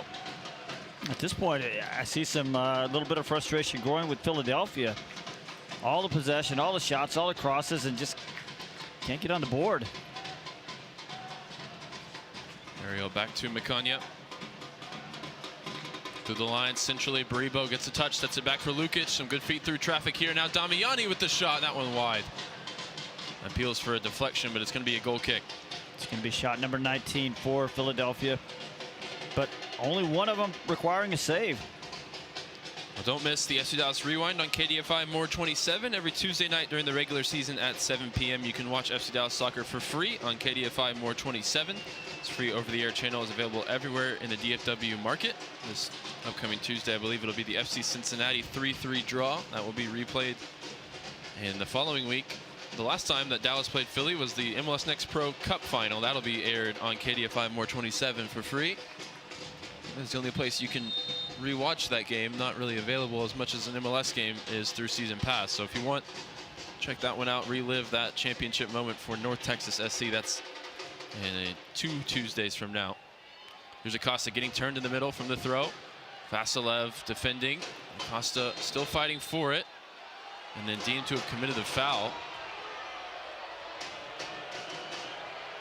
As we are going to see a Dallas change at long last. It's Bernie Kamungo here in the 81st minute with his jersey on.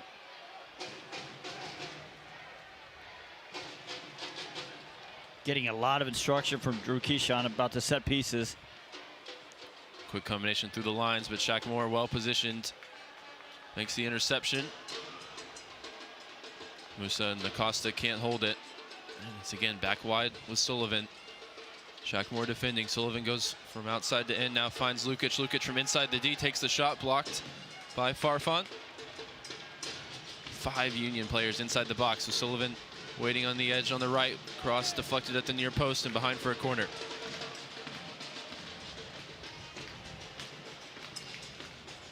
th corner kick for the visitors. And we haven't seen Anderson Julio really at all recently. I wonder if that might be the change to get some fresh legs in that potential counterattack.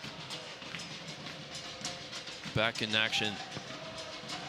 Corner swung in, a lot of air underneath this one all the way through. Breaks for Wagner here on the near side. Back to Vasilev. Vasilev left-footed ball, bending behind, and Acosta watched it over for a goal kick. And we will get the first Dallas change now. And it will be Julio for Kamungo.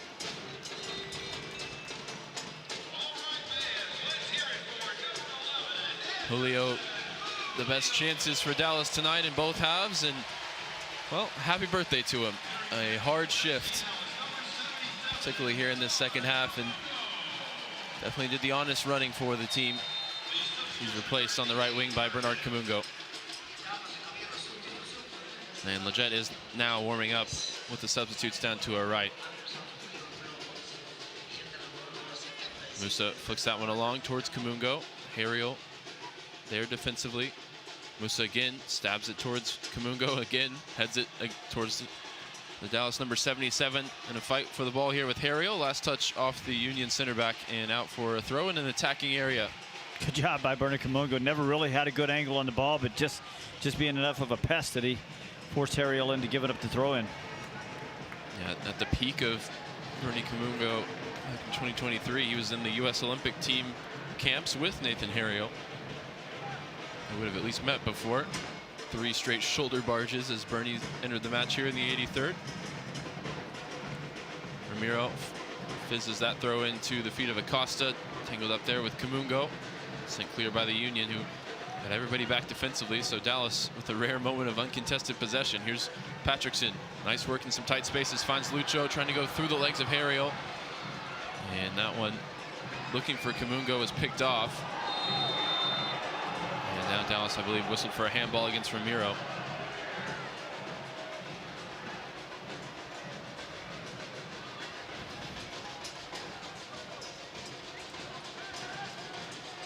Lukic brings it forward on the dribble. We've got 5 minutes plus stoppage time to go.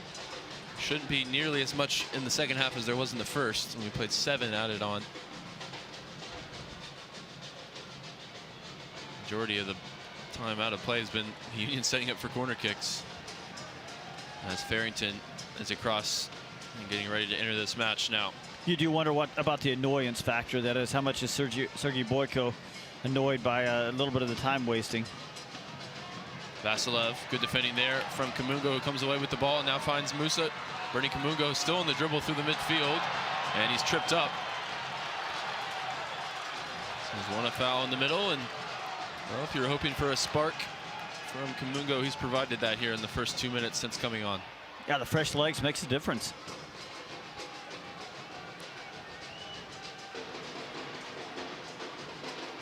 Dallas will walk it up the field. Looks like Paz is going to take it. Even though this one is only 10 yards into the Dallas half, and they're not committing numbers forward, I don't really know the utility of Martin Paz taking this free kick. Decides to take some extra time off the clock. He launches it towards Musa on the edge of the box. Header won by Hariel. Volley clearance comes off Patrickson and back for Lukic. Lukic loose touch there, gives it away to Musa, but Vasilev, nice tackle to take it off the Dallas number 9. Now a tangle between Damiani and Ibiaga. I think for a foul and then immediately fled the scene. He just said, I'm going to foul the guy. I mean, he's not turning me. They've been doing it to us all day in the midfield. We're going to do it to them. Musa off, Farrington on, like for like move here. Musa clearly frustrated and clearly tired. Immediately to the bench and puts his feet up. And it'll be up to Farrington to help the team see this one out with some fresh legs here in the 87th minute.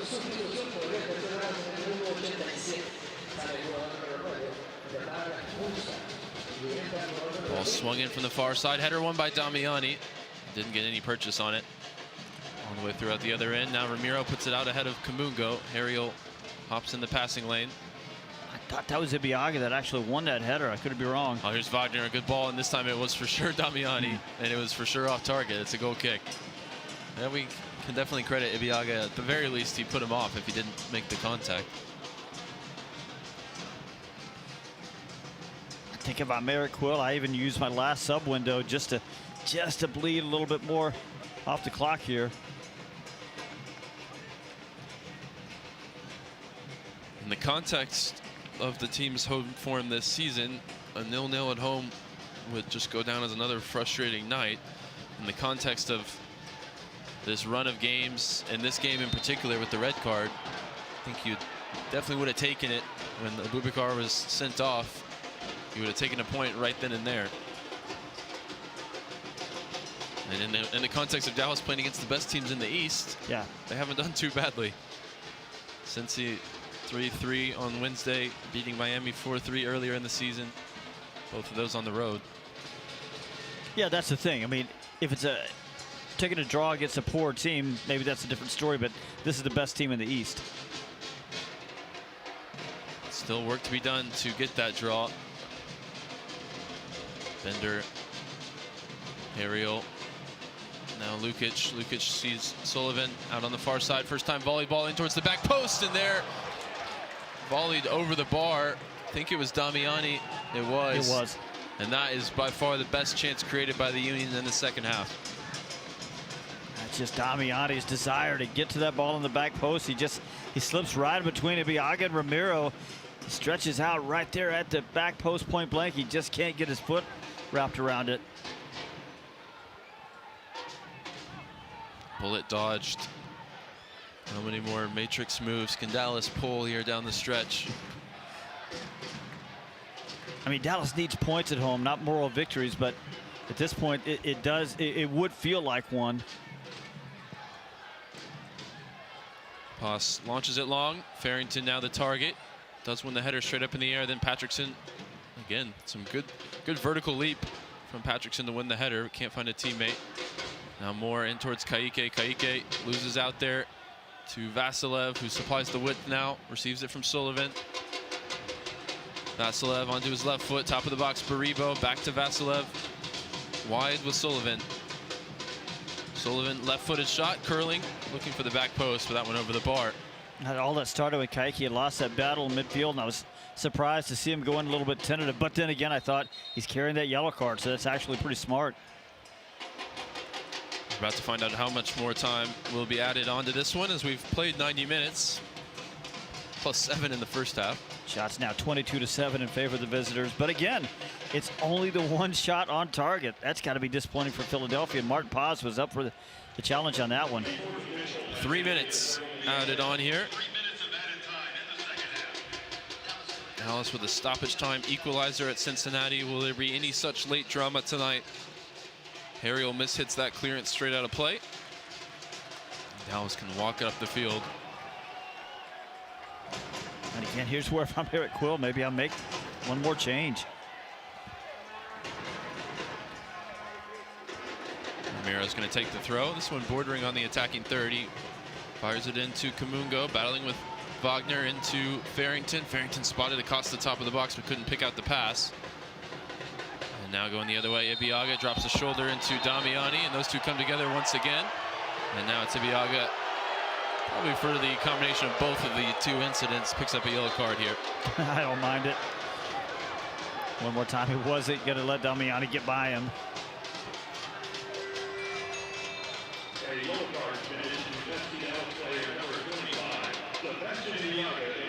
2 minutes of stoppage time between Dallas, and pretty solid point, all things considered. Still some hard yards to be run to get it to that point. Ariel brings it up the left side. Wagner back to Mikanya. A lot of time and space for Mikanya, South African. Bit of an awkward one there, out to Westfield. Now ahead for Quinn Sullivan. Sullivan off the outside of the right foot. Gets it back now. Edge of the box. Pokes it wide. Gets it back. They're clearly trying to play through him since coming on here in the second half. Sullivan along the ground looking for Lukic. Pass picked off there. Now Shaq Moore goes down a dribble through midfield and wins a free kick. And he's going to stay down here for just that little bit longer. And we finally see a yellow card for a Union player, and it's Ben Bender for the tackle on Shaq Moore. It is too bad, too, because Bernie Kamungo recognized the moment, and he was launching a big run. Shaq Moore could have wiggled free and spotted Kamungo. Kamungo had a lot of room in behind the back line on the right side. Final 30 seconds. As Pass lines this one up to launch it long. Last foray forward. It's towards Farrington. Trying to bring it down the line towards Acosta. Headed away by Mikanya. Breaks for Kaike into Farrington. Kamungo looking for Farrington, but good defending there from the Union. One last pump forward towards Baribo. Over everybody's head and through for Martin Pass, and that might just do it.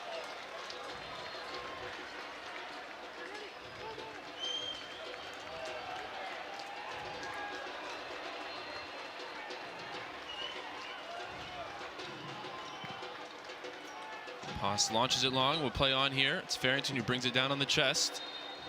And that will do it. They let Dallas have a hope of a final opportunity to attack there, but in the end, it's honors even. Lawless Abubakar sent off in the 39th minute. Dallas able to nurse it all the way home.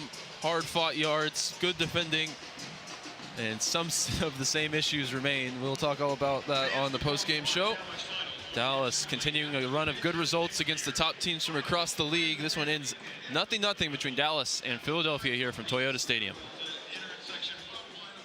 So, what'd you do this weekend? Well, just took the Tacoma off-road, deep into the woods, got to this hidden campsite only it could reach. Nice. I hooked up the boat to the Tundra and hit up the lake. Towed it like a pro. Had the whole lake to ourselves. Hey, wait, did I mention I went rock climbing too? Uh-huh, yeah, thanks to the Tacoma's crawl control. Well, sounds like we both had fun weekends. Mine was better. The Toyota Tundra and Tacoma are built for all the fun. Test drive at your local Toyota dealer or visit Toyota.com today. Toyota, let's go places. Feature availability differs based on trim. See Toyota.com for details. In sports, if you think joy only happens after you win, think again. Look at the world's most successful athletes like Serena Williams, Brooks Koepka, and Alex Morgan. They don't spend all their days grinding away. They take time to enjoy themselves, like getting together with friends over a Michelob Ultra, because they know that happiness is the key to winning, and that joy is the whole game, not just the end game. Michelob Ultra. 95 calories, 2.6 grams of carbs. It's only worth it if you enjoy it. Enjoy responsibly. AB Michelob Ultra Light Beer, St. Louis, Missouri. UT Southwestern Medical Center in Dallas, Texas, where discoveries change lives. The spark of collaboration that fuels bold thinking in our labs. The spark of inspiration that motivates greatness in the next generation. And the spark of innovation that pushes the boundaries of today's care. At UT Southwestern, teamwork and talent combine to fuel discovery, education, and healing. UT Southwestern, the future of medicine sparks here. Hi everyone, it's Marco Farfan, and you're listening to FC Dallas Soccer on the FC Dallas app. FC Dallas closes out the month of May at home with a 0-0 draw, playing down a man against the MLS's best squad, the Philadelphia Union, here at Toyota Stadium. Hello, everybody. It's the FC Dallas Postgame Show brought to you by your local Toyota dealer, Toyota. Let's go places. Also brought to you this evening by UMB Bank. See how UMB can help you achieve your business goals. I'm your host, Sam Hale. I'll be joined in just a moment by the voices of tonight's contest, Ryan Figert and Steve Davis. But first, let's get you your postgame stats, which are brought to you this evening by UMB Bank. Possession-wise goes the way of the Union, 62-38. 23 shots for Philadelphia, just 7 for Dallas. Yet despite that, Dallas had more shots on target, 2 to Philadelphia's 1. 11 corners for the visitors, just 2 for FCD. 2 saves tonight for Andrew Rick, 1 for Martin Paz. 15 total fouls for the Union, 11 for Dallas. Yet despite that disparity, only 1 yellow card for Philadelphia, 3 yellow cards for Dallas, and a red card with Lalo Abubakar being sent off in the 39th minute of this one, which changed the entire matchup. Let's bring in the voices of tonight's contest, Ryan Figert and Steve Davis. And lads, I think there's a lot of varying opinions you can take from this contest because a lot of things happened and a lot of things didn't happen. Steve, I'll start with you. What's your big takeaway from FC Dallas 0, Philadelphia Union 0? Well, I tell you what, Sam, it's the rare game where both teams walk off the field sort of frustrated for very different reasons. You know, Dallas just doggone, I mean, just so many things sort of went wrong for them.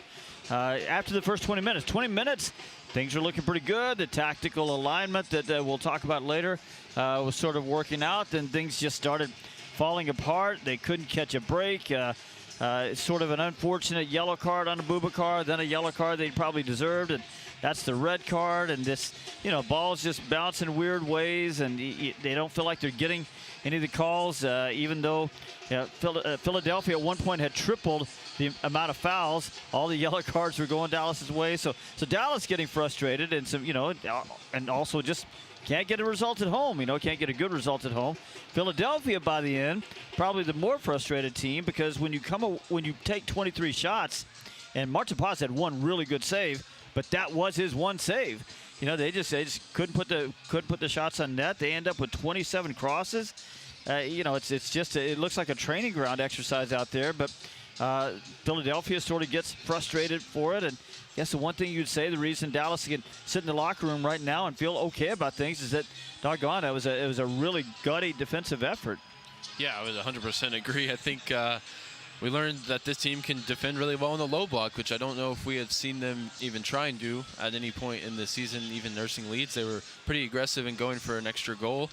So I think, that's a positive takeaway from it. I think there's some really strong individual performances, and Eric Quill stuck with the team on the field for a long time in this one. He made subs late in the game just to get some fresh legs on for Julio and for Musa. So I think it was interesting. I think he clearly showed who he trusted in this game and maybe who he doesn't trust yet to come into a game like this against a good team and a situation where you're in a numbers deficit. So I think we learned about where he's at with some of the players right now, and the attacking frustration continues at home.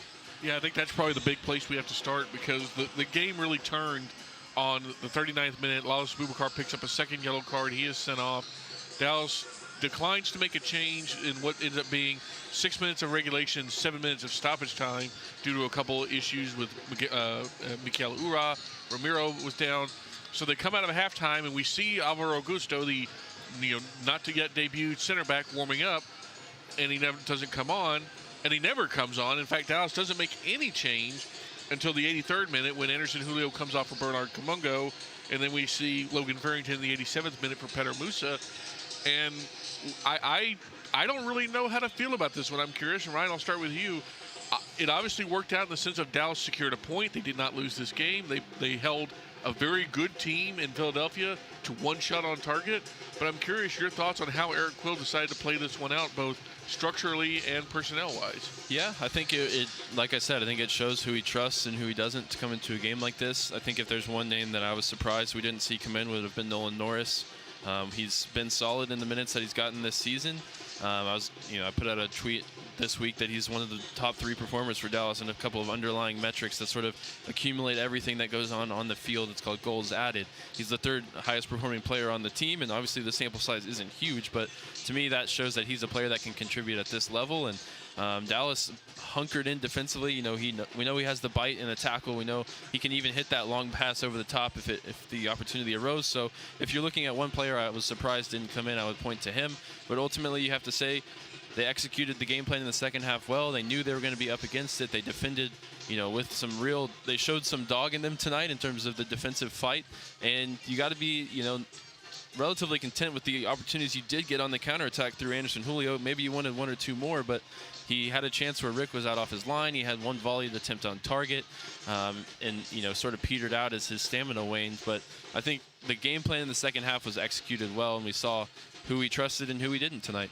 Well, to that point, I think it's pretty clear that they just don't think Augusto is ready for this level just yet, because that would have been the natural change. All the crosses coming in, put your other center back in. He is a big guy, but he's a young guy. He's got a future ahead of him. But I just don't think they believe that he was ready for this level of physicality that Philadelphia is going to bring at you. So that's sort of something that we learned. We should probably sort of reset also. To your point about the way we're a little surprised about no subs, but also about the way they realigned, because after their center back went out, they took Marco Farfan, who's a left back, put him in the middle. So your center backs at that point were Ibeagha, regular center back, and then Marco Farfan, your regular left back. They took Shaq Moore from the right, moved him to the left, and they took Ramiro from the middle and moved him to right back. So to your point you made a while ago, now you've changed 3 players in your positional order.